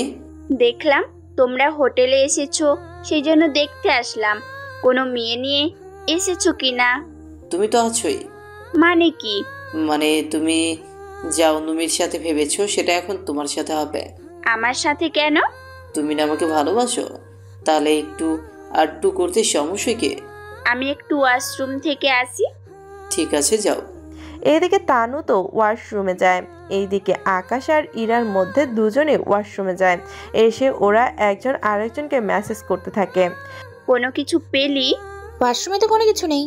আমিও খুঁজে দেখেছি, এখানেও নেই। এখন শুধু বিছানা দেখার বাকি আছে। একটা সমস্যা হয়ে গিয়েছে। কি সমস্যা? এরপর ওরা দুজনে দুজনের কথাগুলো বলে অবাক হয়।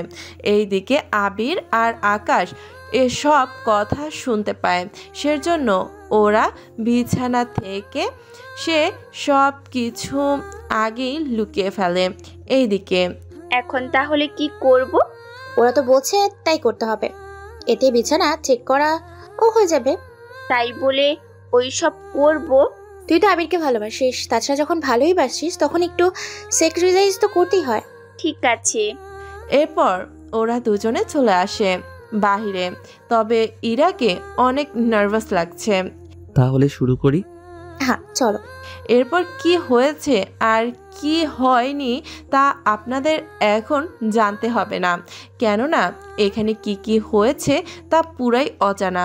এইদিকে ওরা দুজনে অনেক খুঁজেও কোনো কিচ্ছু পায়নি। ওদের কাজ শেষের জন্য এখন তাহলে চলি আমি। আচ্ছা যাও, তবে মাঝে মাঝে এরকম আসিও আমাদের খুঁজতে। কখনোই না। এই বলে চলে যায় ইরা আর তানু। এইদিকে আবির আকাশের রুমে চলে আসে, এসে ওর সাথে হাসতে থাকে। সত্যি দোস্ত, তানু মেয়েটা অনেক মায়াবী। তবে একটা কথা, এই মায়াবী চেহারায় পড়ে নিজের জীবনটা নষ্ট করে দিস না। সেটা তো জানি আমি, কিন্তু এত কিছু হওয়ার পরেও ওরা কি আমাদের ধোঁকা দিবে? ধোকা দিতে বেশি সময় লাগবে না। আচ্ছা, ওরা যদি এই ঘটনার পরে বিয়ে করার জন্য বলে? আগে দেখ ওরা বিয়ে করার জন্য বলে কিনা। আমি যদি শিওর থাকি ওরা তোকে বিয়ে করার জন্য কখনোই বলবে না। আচ্ছা, দেখা যাক কি হয়। এই দিকে দিন যেতে থাকে, রাজীবের খোঁজরা কোনোভাবেই পাচ্ছে না। এইদিকে তানু আর ইরা যে সত্যি সত্যি আকাশ আর আবিরকে কখন ভালোবেসেছে তা ওরা নিজেরাও বুঝতে পারছে না। এইদিকে ইরা, আমি তো আবিরকে সত্যি সত্যি ভালোবেসে ফেলেছি। আমিও, কিন্তু আমরা যে কাজে এসেছি সেই কাজটা তো হলো না। কিন্তু কি করব বল? স্যারের সাথে একটাবার কথা বলে দেখতে হবে। ঠিক আছে, চল ওনার সাথে কথা বলি তাহলে। চলো তাহলে। ওরা দুজনে চলে আসে স্যারের কাছে। ওনার কাছে এসে সব কথা বলতে থাকে। উনি সবটা শুনে, তোমরা কাজটা মোটেও ঠিক করনি। তোমরা দুজন ভালো করে জানো ওরা দুজন কতটা সাংঘাতিক। তারপরেও ওদের প্রেমে কিভাবে পড়ো? কি করবো স্যার, মিথ্যে প্রেমের অভিনয় করতে করতে এখন যে ভালোবেসেছে তা আমরা বুঝতে পারিনি। তাছাড়া ওদের কাছে যাওয়ার এটাই মোট পথ ছিল। তাহলে একটা কাজ করো। কি কাজ স্যার? এরপর ওদের স্যার কিছু কথা ওদের বলতে থাকে। ওরা সবটা শুনে কি করবে তাও বুঝতে পারছে না, শুধু সম্মতি জানিয়ে চলে আসে ওখান থেকে। এইদিকে ওরা দুজনেই এখন ফেঁসে গিয়েছে। অন্যদিকে আরও 1 মাস কেটে যায়। এই 1 মাসে ওরা এবার অনেক কিছু জানতে পারে। এইদিকে রাজীব আবার দেশে ফিরে আসে। দেশে আসার 5 দিন পরে আকাশ তা জানতে পারে। আবির, আবির। হ্যাঁ বল, কি হয়েছে? রাজীব তো দেশে ফিরেছে। কি বলিস? কবে, কখন? অলরেডি 5 দিন হয়ে গিয়েছে। একটা কাজ কর, লোকজন তৈরি কর। কবে এটা করবে ভাবছিস? এই তো কালকেই অ্যাটাক করব। ঠিক আছে, আমি প্রস্তুতি নিচ্ছি। এদিকে রাজীব তো এখন মনের সুখে ঘুরে বেড়াচ্ছে। শুধু ও এটা জানে না ওর পিছনে যে আকাশে লোক লাগিয়ে দিয়েছে সেটাও জানে না। এইদিকে পরের দিন আকাশ বেরিয়ে পড়ে সাথে আরও অনেক লোক নিয়ে। এইদিকে রাজীব ওর বাগান বাড়িতে বসে আছে। চারদিকে গুলির শব্দ শুনে রাজীব তো ভয় পেয়ে যায়, কেননা এখানে রাজীবের দেখাশোনা করার জন্য তেমন কোনো লোক ছিল না। হাতে গোনা 10 জনের মতো লোক হবে। ওদের তো মেরে ফেলে এবার আসে রাজীবের কাছে। তোকে এত সহজে যে আমি পেয়ে যাব তা তো ভাবতেও পারিনি। প্লিজ আমাকে ছেড়ে দে, আমি আর কোনোদিন তোর সাথে পাঙ্গা দেবো না। তোকে ছেড়ে দিব কেন বল? তোর জন্য তো অন্য কিছুর ব্যবস্থা আমি করে রেখেছি। কি ব্যবস্থা? আকাশ এরপর রাজীবের মুখে একটা বোমা বেঁধে দেয়। এতে রাজীব তো ভয়ে শেষ হওয়ার মতো অবস্থা হয়ে যায়। এইদিকে ওই বাড়িতে কি কি হচ্ছে তা জেবিল দেখতে থাকে আর সাথে ওর কিছু রেকর্ডও নেয়। আকাশ যে বোমা দিয়ে রাজীবকে মেরে ফেলে সে সবটা রেকর্ড করে নেয় জেবিল। সবটা রেকর্ড করে একটা মুচকি হাসি দেয়। আসলে রাজীবকে আকাশের হাতে এর জন্যই মেরে ফেলেছে যেন আকাশের বিরুদ্ধে জেবিল একটা প্রমাণ পায় সেজন্য। এইদিকে রাজীবকে মেরে আকাশ চলে আসে সেখান থেকে। পথেই আকাশের সামনে পুলিশ এসে দাঁড়ায়।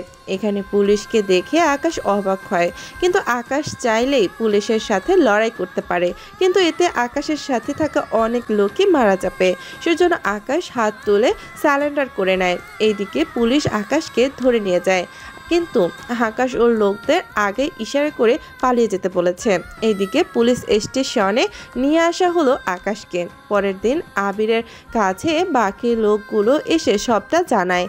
আবির তো ভেবেছিল তানু আর ইরার কাজ এটা, সেজন্য তানুকে কল দিয়ে বলে ইরাকে নিয়ে এসে দেখা করার জন্য। এইদিকে অন্যা দেখা করে তখন, কি ব্যাপার? হঠাৎ এত জরুরি তলব কেন? আবির, কিছু কি হয়েছে? কেন, তোমরা কি কিছুই জানো না? কি জানবো আমরা? আকাশকে পুলিশ ধরে নিয়ে গেছে, আর এর পেছনে তোমাদের হাত আছে। আমাদের হাত আছে মানে? তোমরা কি ভেবেছো আমরা তোমাদের দুজনের ব্যাপারে কোনো কিছুই জানতে পারবো না? কি জানো তুমি? এরপর ওদের দুজনের সত্যিটা বলতে থাকে। সত্যি শুনে ওরা দুজনই ভয় পায়। চিন্তা করো না, তোমাদের ক্ষতি আমরা করব না। যদি করতাম সেটা অনেক আগেই করে নিতাম। আমি তোমাদের একদিন সময় দিচ্ছি, আকাশ কোথায় আছে সেই খবরটা আমাকে দিবে। এই বলে আবির চলে যায়। এইদিকে ইরা আর তানু তো বুঝতেই পারছে না কি হলো এতক্ষণ ধরে, সেজন্য ওরা ওদের স্যারের কাছে যায়। স্যার আপনার সাথে কথা ছিল। আমি জানি তোমরা কি নিয়ে কথা বলতে এসেছো। তাহলে বলুন স্যার, আকাশে কোথায় রাখা হয়েছে? আকাশকে বর্তমানে জেলে রাখা হয়েছে, কালকে ওকে কোর্টে চালান করে দিব। কিন্তু স্যার আপনারা কিভাবে জানলেন আকাশের খবর? একটা লোক কল দিয়ে আমাদের বলেছিল, সেজন্য আমরা ওখানে লোক পাঠিয়েছিলাম। বুঝতে পেরেছি। এইদিকে খবর পেয়ে ইরা আবিরকে কল দিয়ে কথাগুলো বলে। আবির তো শুনে আরো রেগে যায়। এইদিকে আচ্ছা, আমি লোক নিয়ে আসতেছি। লোক নিয়ে কি হবে? জেল থেকে সরাসরি আকাশকে ছাড়িয়ে আনবো। এই ভুল করতে যেও না। কেন, কি হয়েছে? আকাশকে অনেক বড় সিকিউরিটি দিয়ে রাখা হয়েছে। তাহলে এখন উপায়? আমি ভেবে দেখছি কি করা যায়। সেজন্য ইরা আর তানু আকাশের সাথে দেখা করতে জেলে আসে। আকাশ তুমি বিশ্বাস করো, আমি তোমাকে ফাঁসাইনি। আমি জানি তুমি এমনটা করনি, কিন্তু আবির তো বিশ্বাস করতে চাইছে না। আবিরকে কল দাও, আমি কথা বলে নিচ্ছি। ইরা কল দিয়ে আকাশের কাছে মোবাইল দেয়। আবির ফোন হাতে নিয়ে, হ্যাঁ ইরা বলো। আবির, আমি আকাশ। আচ্ছা, তোকে যে কারণে আমি কল করেছি, আমাকে ধরিয়ে দেওয়ার পিছনে ইরা অথবা তানুর কোনো হাত নেই। এই সবটা ডেভিল করেছে, সেজন্য তুই এখন চুপ করে থাক। আমি কোনো কন্ট্যাক্ট না করা পর্যন্ত তুই আপাতত চুপ করে থাকবি। ঠিক আছে। ফোনটা ইরাকে দিয়ে দিলে ইরা ওখান থেকে চলে যায়। এইদিকে পরের দিন আকাশকে কোর্টে নিয়ে যাওয়া হয়। আর কোর্টে নিয়ে যাওয়া হলো, আর কোর্টে কি হলো সেটা সবটাই তো আপনারা প্রথম পর্বে পড়েছেন। আর এখানেই অতীত শেষ করে বর্তমানে কি হচ্ছে তা আমরা দেখে আসি। বর্তমান হসপিটালের মর্গে আকাশকে রাখা হয়। এদিকে ইরা, তানু আর আবির আসে। ইরা আর তানুর পরিচয় আপনাদের বলে দেয়। ইরা আর তানু দুজনই আন্ডার কভার পুলিশ অফিসার। ওরা দুজনে কৌশলে আবিরকে ডক্টর সাজিয়ে নিয়ে আসে হসপিটালের মর্গে।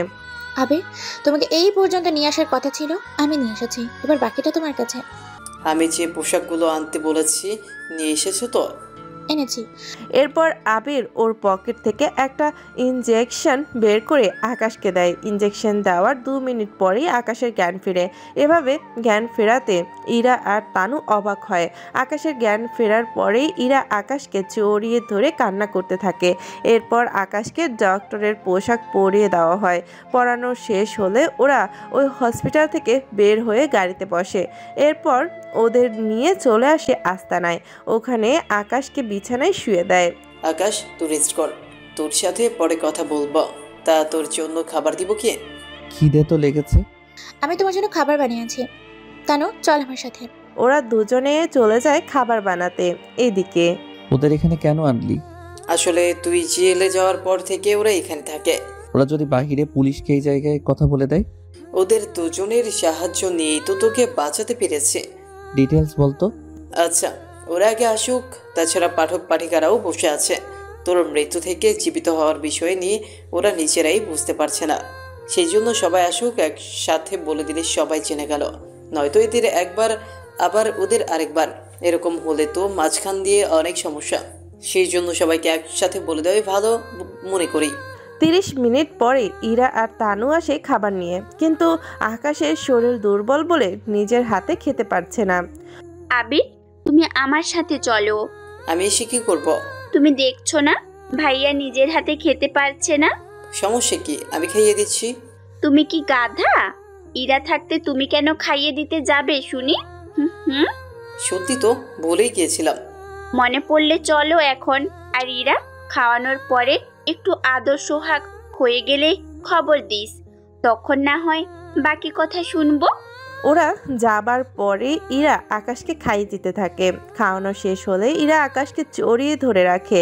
কিছুক্ষণ পরে দরজায় টোকার আওয়াজ শুনে ইরা সরে যায়। তার দরজা খুলে দিলে ওরা ভেতরে আসে, এসে বসে পড়ে। এবার বলো কিভাবে কি হলো? আসলে প্ল্যানটা আকাশের ছিল। কি রকম? আকাশের উপরে আমরা অ্যাটাক করব। অ্যাটাক করার সময় ওর পাশে থাকা পুলিশকে মারতে হবে। সেই জন্য ওদের আসল বন্দুক দিয়ে মেরে ফেলে। এরপর আমি আকাশের কাছে ভ্যানের ভেতরে আসি। এটা তাড়াতাড়ি করে আমার শরীরের ভিতর ঢুকিয়ে দে। কিন্তু তার জন্য তো তোকে গুলি করতে হবে। নকল গুলি এনেছিস? এটার ভেতরে ওই বিষটা এনেছে, কিন্তু এই বিষে তো তুই মারা যাবি। মারা তো যাবো, আর এই ইঞ্জেকশনটা 1 ঘন্টার ভিতরে আমার শরীরে দিলে আমি আবার পুনরায় জীবিত হব। কিন্তু সেটা কিভাবে? এটা একটা বিষাক্ত পোকা। এই পোকা কামড় দেওয়ার পরে মানুষ মারা যায় না, তবে 1 ঘন্টার জন্য মারা যাওয়ার মতো অবস্থা তৈরি হয়। কিন্তু 1 ঘন্টার ভিতরে যদি অ্যান্টিডোট দেওয়া হয় তাহলে সে আবার জীবিত হয়ে যায়। কিন্তু 1 ঘন্টা পরে যদি দিই? তাহলে আমার বাঁচার আশঙ্কা আর থাকবে না। সেজন্য আগে আমাকে নকল গুলি করো, যেন সবাই দেখলে বুঝতে পারে আমাকে গুলি করার জন্য মারা গিয়েছি। ঠিক আছে। এরপর আকাশের কথা মতো বাকি সবটা করা হয়। তাহলে এখন বুঝতেই পেরেছেন তো কিভাবে কি হলো। যদিও অনেকে এটা কাল্পনিক ভেবে নেবেন, কিন্তু এখানে কোনো ডক্টর বা সায়েন্টিস্ট থাকলে উনি বুঝতে পারবে এই কথাটা যে কাল্পনিক না। কেননা লেখক নেটে অনেক গবেষণা করার পরই এই সমাধান পেয়েছেন। তাহলে আপনাদের বুঝতে আর অসুবিধা নেই তো। এখন চলুন গল্পে ফিরে আসি। বাহ, তুমি সায়েন্টিস্টকে হার মানিয়ে দিবে? এখানে হার মানানোর কি আছে? না, এত বুদ্ধি নিয়ে চলো কি করে? চলি বলেই তো এই পর্যন্ত আসতে পেরেছি। আসলে তোমার শাস্তি আরো কম হতো, কিন্তু ওই রাজীবকে যে তুমি মেরেছিলে সেই ভিডিওটা কেউ একজন কোর্টে জমা দিয়েছিল, সেজন্যই এমনটা হয়েছে। ওটা ডেভিলেরই কাজ। ডেভিলই আমাকে পুলিশের হাতে ধরিয়ে দিয়েছিল, কেননা ওই বাংলোর আশেপাশে সব সিসি ক্যামেরা ছিল, যার মাধ্যমে ডেভিল জানতে পেরেছে আমি ওখানে আছি। সেজন্য পুলিশকে কল দেয়। বুঝতে পেরেছি, তবে সরি। সরি কেন? তোমাদের ধোকা দেওয়ার জন্য। আমি শুরু থেকেই জানতাম তোমরা দুজন যে পুলিশ। কি করে? আমরা যখন পার্কে বসেছিলাম তখন তোমার ব্যাগ যখন রেখেছো তখন পিস্তল নিচে থাকার কারণে রাখার সময় শব্দ হয়, ওখান থেকে বুঝতে পেরেছি। তবে বিশ্বাস করো, তোমাদের সাথে অভিনয় করতে করতে কখন যে তোমাকে ভালোবেসে ফেলেছি তা আমরা নিজেও বুঝতে পারিনি। জানি আমি, সেজন্য আমরাও তোমাদের কোনো কিছু বুঝতে দেইনি। সবটাই তো বুঝেছি, কিন্তু তুমি এই পথে কেন এলে? এরপর ইরা আর তানুকে ছোট্টবেলার কাহিনীগুলো বলতে থাকে, যা আপনারা প্রথম পর্বের পর থেকে জেনেছেন। সেজন্য নতুন করে একই কাহিনী বলে গল্প বড় করতে চাইছি না। কাহিনী শেষ করার পরে। তাহলে তুমি প্রতিশোধ নেওয়ার জন্য এরকম করেছো? হ্যাঁ, আমার প্রতিশোধ নেওয়া হয়ে এলে আমি এই কাজ ছেড়ে দিব। কিন্তু তোমার এতগুলো লোক? ওদের সবাই যদি ব্যবসায়ী করে তার জন্য সবাইকে ডলার দিয়ে দিব।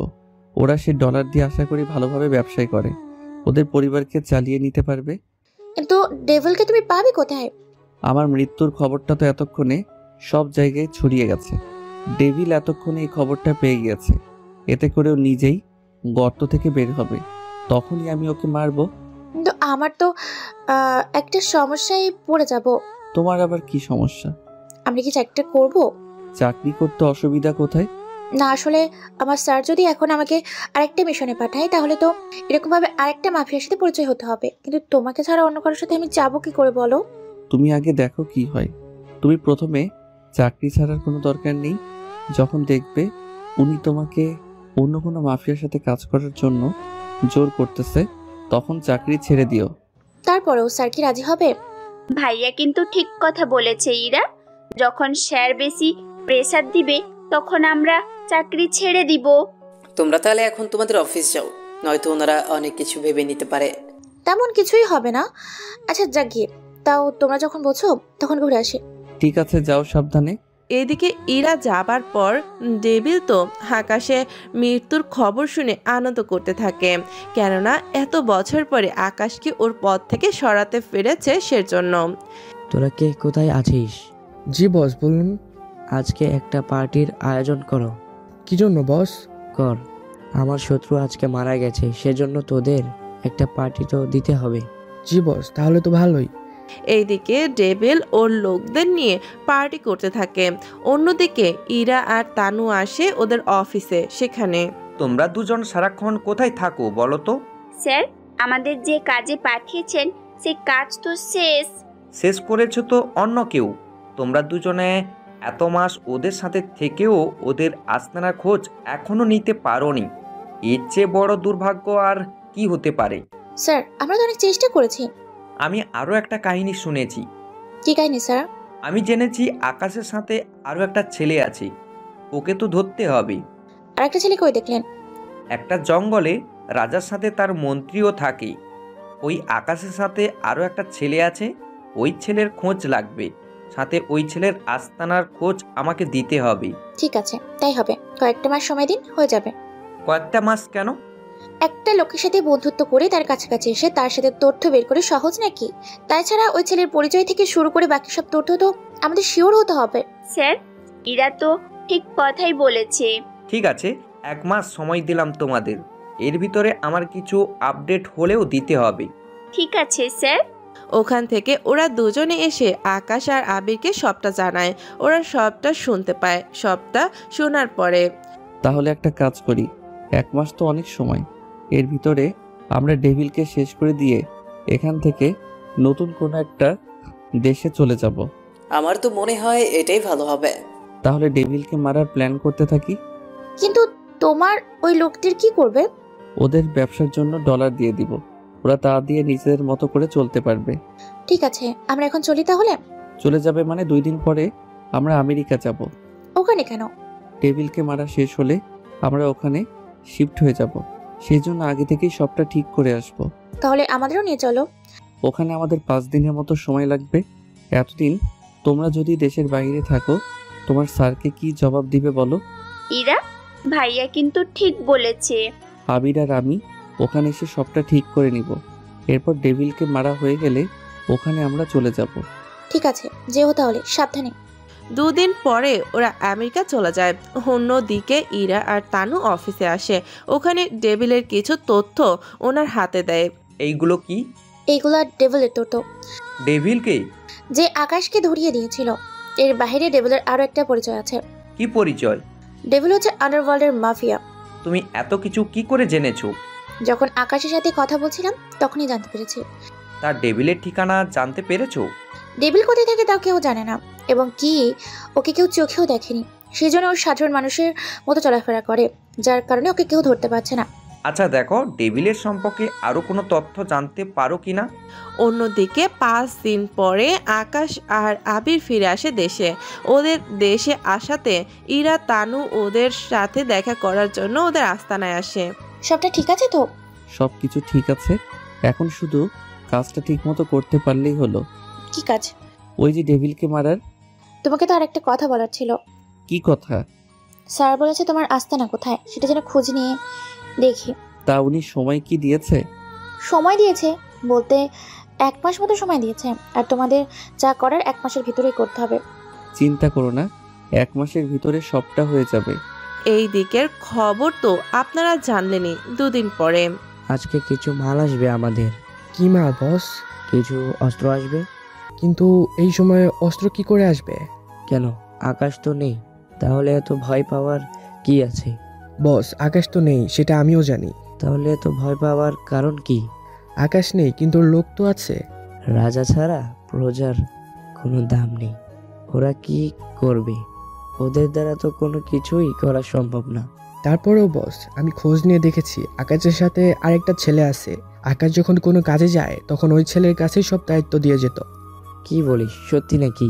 জি বস, আমি খোঁজ নিয়ে দেখছি, এবং কি ওই ছেলে এটাই এখন সব কিছু দেখাশোনা করে। তাহলে তো ওই ছেলেও এবার উপরে পাঠিয়ে দিতে হয়। কিন্তু কি করে? আমরা তো আস্তানা চিনি না, শুধু ওরা কোন এলাকায় থাকে সেটাই চিনি। তাহলে আর দেরি কেন? তাড়াতাড়ি আমাদের কিছু লোককে ওই জায়গায় নিয়ে যা, যেন সব কিছু ওরা দেখে নিতে পারে। জি বস, তাই করব। পরের দিন ড্রেস বদল করে ওরা কিছু লোক চলে আসে, এসে ওই জায়গায় থাকা শুরু করে। অন্যদিকে আবির, একটা কাজ করো তো। কি কাজ? আমি যদি শিওর থাকি তাহলে অনেক তাড়াতাড়ি করে ডেভিলের লোকদের এখানে পাঠাবে। কিন্তু ওরা তো আস্তানা খুঁজে পাবে না। সেই জন্যই তো ওরা এখানে লোক লাগিয়ে দিবে। এখন তাহলে উপায় কি? উপায় তো একটা বের করতে হবে। কি উপায়? আমাদেরও কিছু লোক লাগিয়ে দে যারা এই জায়গায় নতুন এসেছে, তাদের উপরে যেন নজর রাখে।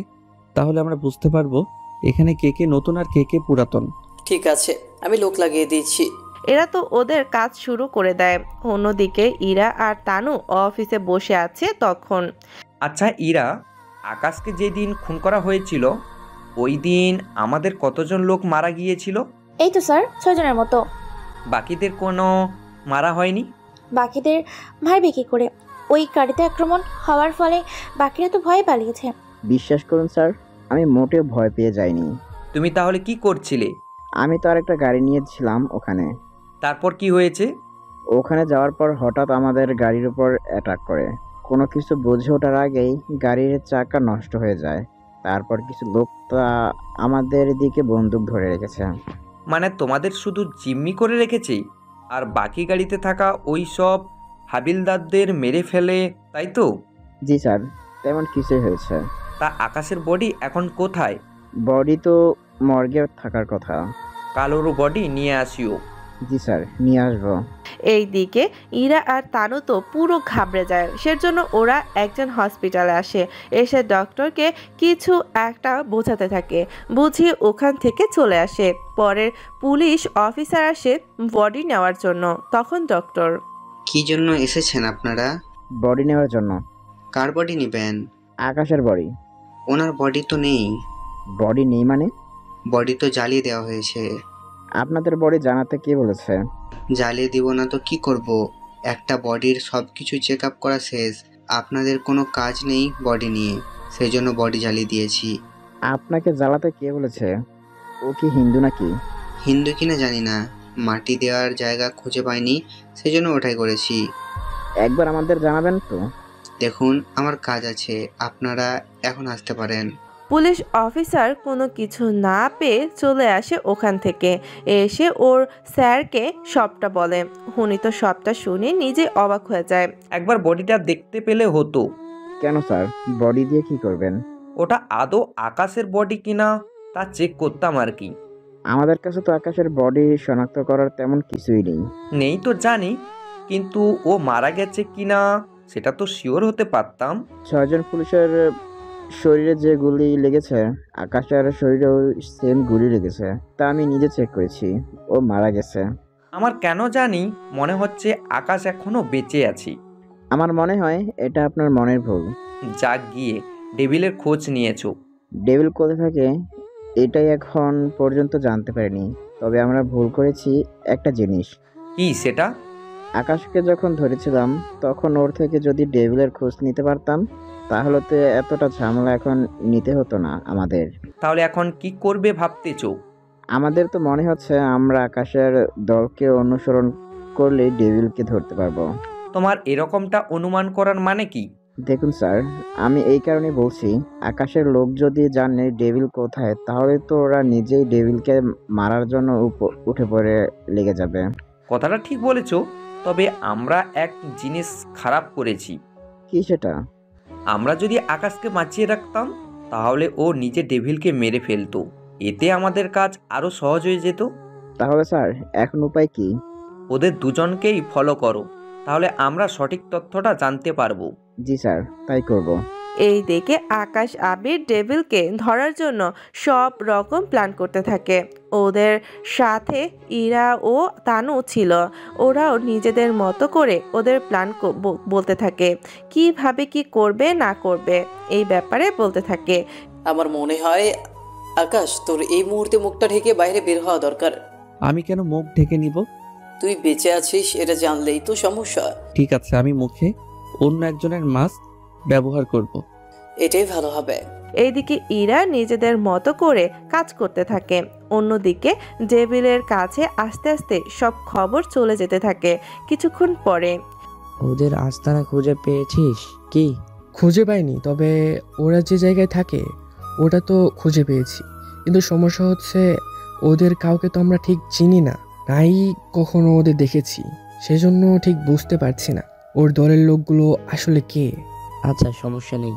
যে জায়গায় থাকে সেটা যখন খুঁজে পেয়েছিস তখন বাকিটা নিয়ে টেনশন করতে হবে না। আমি অনেক তাড়াতাড়ি ওখানে হামলা করার ব্যবস্থা করব। কিন্তু বস, এখানে ওর অনেক লোক। কত লোক হবে? 100 হবে বলে তো মনে হয় না। বস, বর্তমানে 200 থেকে 250 জনেরও বেশি লোক হবে এখানে। তাহলে একটা কাজ কর, আমার ঠিকানা ওদের দিয়ে দে। কি বলছেন বস? আপনার ঠিকানা কেন দিব ওদের? দিতে বলছি, দিয়ে দে। তবে আমি যে ঠিকানা দিব সেই ঠিকানা দিবি। কিন্তু আমি যদি এভাবে বলি ওরা তো কোনোভাবে বিশ্বাস করবে না। সেজন্য তোকে এখানে অ্যাক্টিং করতে হবে। মানে তুই যে আমার লোক, এরকম ভাবে একটু অ্যাক্টিং করবি, তাহলে তোকে আমার ব্যাপারে জিজ্ঞাসা করবে, তখন তুই আমার বলা ঠিকানা ওদের দিয়ে দিবি। ঠিক আছে বস, তাই করব। এদিকে ডেভিল একটা জায়গা তৈরি করতে থাকে যেন ও সব দিক দিয়ে আকাশকে হারাতে পারে। সেজন্য জায়গা ঠিক করে নিতে থাকে। কিছু দিনের মধ্যে জায়গা তো ঠিক হয়ে যায়। এই দিকে ইরার স্যার ওকে যে কাজটা দিয়েছে সে কাজের 20 দিন পার হয়ে যায়। সেজন্য স্যার ইরাকে ওনার কেবিনে ডেকে নেয়। ইরা, তোমাকে যে কাজটা দিয়েছি সে কাজের কি হলো? স্যার, ওখানেই তো সমস্যা। ওখানে আবার কি সমস্যা? সমস্যা হচ্ছে আকাশ মারা যাবার পর ওর লোকেরা নাকি ওই জায়গায় পুরো দখল করে নিয়েছে। এক কথায় কেউ এখন আর কারো কথাই শুনে না, যে যার মতো কাজ করে বেড়ায়। তবে ওরা সাধারণ মানুষের কোনো ক্ষতি করছে না। তা ওই জায়গাটা কেমন? জায়গা তো সুন্দর আছে। আমি বলতে চেয়েছি জায়গাটা কোথায়। ইরা এরপর ঠিকানা দেয়। উনি ঠিকানা নিয়ে সেটা নোট করে রাখে। কিছুক্ষণ পরে ইরা ওখান থেকে বেরিয়ে আসে, এসে আকাশকে সবটা জানায়। কি বলছো? তাহলে তো ওনারা এখানে অ্যাটাক দিবে। অ্যাটাক করলে তোমাদের কাছে আস্তে আস্তে ওনাদের অনেকটা সময় লেগে যাবে। তা তো লাগবে, কিন্তু ডেভিলের কোনো খোঁজ খবর পাচ্ছি না, সেজন্য একটু ঝামেলায় পড়ে গেলাম। তবে একটা খুশির সংবাদ আছে। কি সেটা? ডিপার্টমেন্টাল লোকেরা এখন ডেভিলকেও খুঁজতে থাকে। ওকে খোঁজার জন্য লোক লাগিয়ে দিয়েছে। তাহলে তো অনেক ভালো হয়েছে। অনেক দিক দিয়েই ভালো হয়েছে। এইদিকে ডেভিল ওর লোকদের কল দিয়ে লোকেশন বলে দেয়। সেজন্য ওই লোকটা ওদের জায়গায় এসে উল্টাপাল্টা কথা বলতে থাকে, যা আকাশের লোক শুনে ওকে নিয়ে আসে আকাশের কাছে। সাথে আবিরও ছিল। আবির ওর মুখ থেকে কথা বের কর। যদি না বলতে চাই তাহলে কি কি করতে হবে তা নিশ্চয়ই তোকে বলে দিতে হবে না? কি যে বলিস না তুই, ওর মুখ থেকে 1 মিনিটে কথা বের করতেছি। আবির লোকটাকে অনেকবার জিজ্ঞেস করে তাও মুখ খুলছে না। এরপর আবির তো রেগে গিয়ে গুলি বের করে লোকটার মাথায় ধরে। এখনো কি চুপ করে থাকবে? দেখ, চুপ করে থাকলে কিন্তু ক্ষতিটা তোরই হবে। আমার যদি প্রাণ ভিক্ষা দেন তাহলে আমি সব বলবো। ঠিক আছে, দিলাম প্রাণ ভিক্ষা, এবার বল। আসলে ডেভিল আমাকে পাঠিয়েছে আপনাদের আস্তানা খুঁজে বের করার জন্য। তুই কি ঠিকানা দিয়েছিস? আমি ঠিকানা দিয়েছি এবং কি ওরা 2 দিন পরে আক্রমণ করবে এখানে। তাহলে এবার এটা বল, ডেভিল কোথায় থাকে আর ওকে কোথায় পাওয়া যাবে? আগে বলুন, আমাকে মারবেন না। দেখ, একটা কথা এতবার বলতে পারবো না। লোকটা এরপর ঠিকানা দেয়। ঠিকানা দেওয়ার পরে আবির ওকে এখন আটকে রাখ, আমরা কালকে আক্রমণ করব ওই জায়গায়। যখন যাব তখন একেও সাথে করে নিয়ে চলিস। ঠিক আছে। এইদিকে পরের দিন যাওয়ার জন্য আকাশ আবির আর ওদের লোকদের ঠিক করতে থাকে। ওরা এখান থেকে 200 জনের মতো লোক যাচ্ছে ওই ঠিকানায়। এইদিকে যাওয়ার আগে সবকিছু ইরা আর তানুকে বুঝিয়ে দেয়। এইদিকে আকাশ বেরিয়ে পড়ে। ওরা বেরিয়ে পড়ার 2 ঘন্টার পরে ওখানে পুলিশ আসে, কিন্তু ওরা এসে পুরো জায়গায় ফাঁকা দেখতে পাচ্ছে। সেজন্য ওর স্যারকে কল দেয়। স্যার, এই জায়গা তো পুরোই খালি। তাহলে সবাই কোথায় গেছে? আশেপাশের লোকজনকে জিজ্ঞেস করে জানতে পারলাম ওরা নাকি সবাই মিলে ডেভিলকে মারার জন্য ওর আস্তানা চলে গেছে। খোঁজ নিয়ে দেখো ওদের আস্তানা কোথায়। জি স্যার, এখনই নিচ্ছি। এরা খোঁজ নিতে থাকে। অন্যদিকে আকাশ ওর বাকি লোকদের নিয়ে আসে সেই আস্তানায়। এই দিকে ডেভিল তো তৈরি হয়ে আছে। আকাশের লোকদের দেখে গুলি করতে থাকে, কিন্তু ওরা কেউ বুঝতে পারছে না গুলিগুলো কোথা থেকে করা হচ্ছে। গুলিগুলো কোথা থেকে করতেছে ওর লোকটাকে জিজ্ঞেস কর। এই সত্যি করে বল, ওরা কোথায় লুকিয়ে আছে? ওরা সবাই পাহাড়ের ভিতরে, ওখান থেকে ছোট ছোট সিদ্ধ করে নিশানা বানাচ্ছে। তাহলে তো আমরা গুলি না করে বোমা বা রকেট মারতে পারি। ওটা করলে ভালো হবে। এরপর ওরা চারোদিকে শুধু বোমা আর রকেট মারতে থাকে। এতে পুরো পাহাড়ের নকশা বদলে যায়, কেননা নিচেই তো সুড়ঙ্গ ছিল। সে সব সুড়ঙ্গ নষ্ট হয়ে গেছে। এতে ডেভিলের বেশিরভাগ লোকই মারা যায়। ওরা মারা যাওয়াতে ডেভিল এবার ভয় পায়। তাড়াতাড়ি করো, সবাই পিছনে যাও। লোক তো পেছনে যেতে থাকে। অন্যদিকে আকাশ আবির ওদের লোকদের নিয়ে চলে আসে ভেতরে ওরা সুড়ঙ্গ দেখতে থাকে। ভেতরে যত যাচ্ছে কাউকে পালাতে দেখতে পায়। এইদিকে অনেকটা সময় পরে ওরা ডেভিলকে হাতে নাতে ধরতে পারে। ডেভিল তো আকাশকে দেখে ভয় পায়। এ কি, তুই বেঁচে আছিস? তুই কি ভেবেছিস অ্যাক্টিং শুধু তুই করতে পারিস? প্লিজ আমাকে ছেড়ে দে। তার বিনিময়ে আমি কি পাবো? তুই যা চাস তাই পাবি। তোর অ্যাকাউন্টে এত ডলার আছে, সব ডলার আমাকে পাঠিয়ে দে। ডেভিল দেরি না করে পাঠিয়ে দেয় সবগুলো ডলার, সাথে আরও কিছু গোল্ডও দিয়ে দেয়। আবির, ওকে কি ছেড়ে দিব তাহলে? ছেড়ে দে।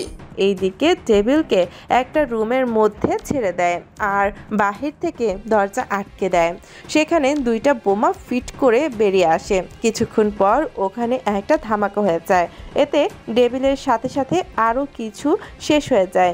এইদিকে পুলিশ ধোঁয়া দেখতে পায়, সেই দিকে যেতে থাকে। ততক্ষণে আকাশ আবির ওখান থেকে পালিয়ে যায়, সাথে ওদের লোকদের নিয়ে। এদিকে পুলিশ ওদের এসে লাশ ছাড়া আর কোনো কিছুই খুঁজে পায়নি। আকাশ আস্তানায় চলে আসে। আবির, ইরা, তানু, তোমরা আজকে আমেরিকায় চলে যাবে।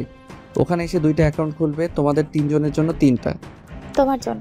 তোমার অ্যাকাউন্ট আর আমার অ্যাকাউন্ট তো একই কথা। তুমি তাহলে আজকেই বেরিয়ে পড়ো। আবির, তুই ওদের আমাদের ওই বাড়িতে নিয়ে উঠিস। আমি 7 দিনের ভিতরে চলে আসবো। আমার তো ভয় হচ্ছে তোমাকে একা রেখে। সবাই জানে আমি মৃত, সেজন্য আমার কথা ভাবতে হবে না। তোরা তাহলে বেরিয়ে পড়ো। এরা তো বেরিয়ে পড়ে, এরা চলে যায়। পরের দিন আকাশ ওর লোকজন সবাইকে একত্রিত করে।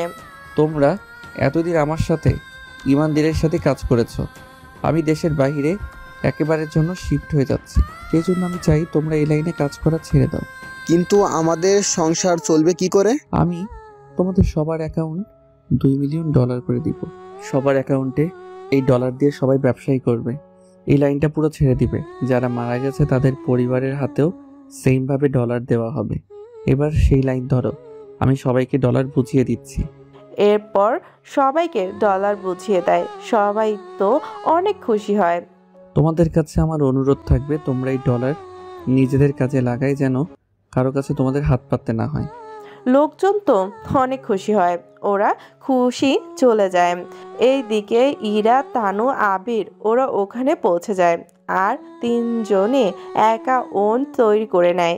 এইদিকে আকাশ সবগুলো ডলার ওদের অ্যাকাউন্টে পাঠিয়ে দেয়।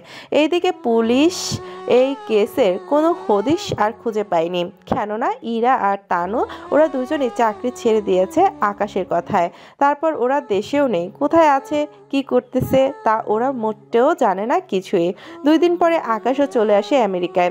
ওখানে আকাশকে নেওয়ার জন্য ওরা 3 জনই আসে। আকাশকে দেখে ইরা তো ছড়িয়ে ধরে। এরপর কথা বলতে বলতে চলে আসে বাসায়। ওইদিকে আর কোনো কিছু হয়নি তো? সবাইকে ডলার বুঝিয়ে দিয়েছি, সাথে এটাও বলেছি যেন ওরা ব্যবসায় করে। আচ্ছা, আমরা বিয়ে ছাড়া এবার কতদিন আর একসাথে থাকবো বলো? এই কথা শুনে আবির আর আকাশ তো হাসতে থাকে। কতবার আর বিয়ে করব বলো? কতবার বিয়ে করবো মানে? ওই দেশে থাকতেই তো তোমাদের বিয়ে করে নিয়েছি আমরা দুজন, আর বিয়ে করে ফেলেছি বলেই তো ওই রাতে হোটেলে ওইসব হলো। কি? তোমরা আমাদের বিয়ে করে নিলে, অথচ আমরা জানতেও পারলাম না? তোমরা যে ওই হোটেলে আসবে তা আমরা জানি, সেজন্য আমরা রিসেপশনে ম্যারেজ সার্টিফিকেট রেখে এসেছি। ওকে বলেছি তোমাদের সাইন যেন নিয়ে নেয়, তারপরও সাইন নিয়ে নেয়। পরে আমরা নিজেরাও এসে সাইন করে নাম ঠিকানা লিখে দেই। এই দেখো সে কাগজ। কাগজ দেখে ওরা দুজনে সত্যি অবাক হয়ে যায়। তোমরা কি ভেবেছ বিয়ে ছাড়া তোমার এত কাছে এসে থাকবো? সত্যি আকাশ, তোমরা ভয়ঙ্কর সেটা জানতাম, কিন্তু সব ব্যাপারে যে এত ভয়ঙ্কর হবা সেটা জানতাম না। এই বলে ওরা 4 জনই হেসে দেয়। আর এই হাসির মধ্য দিয়ে ভয়ঙ্কর মাফিয়া কিং এর গল্পটা শেষ হলো।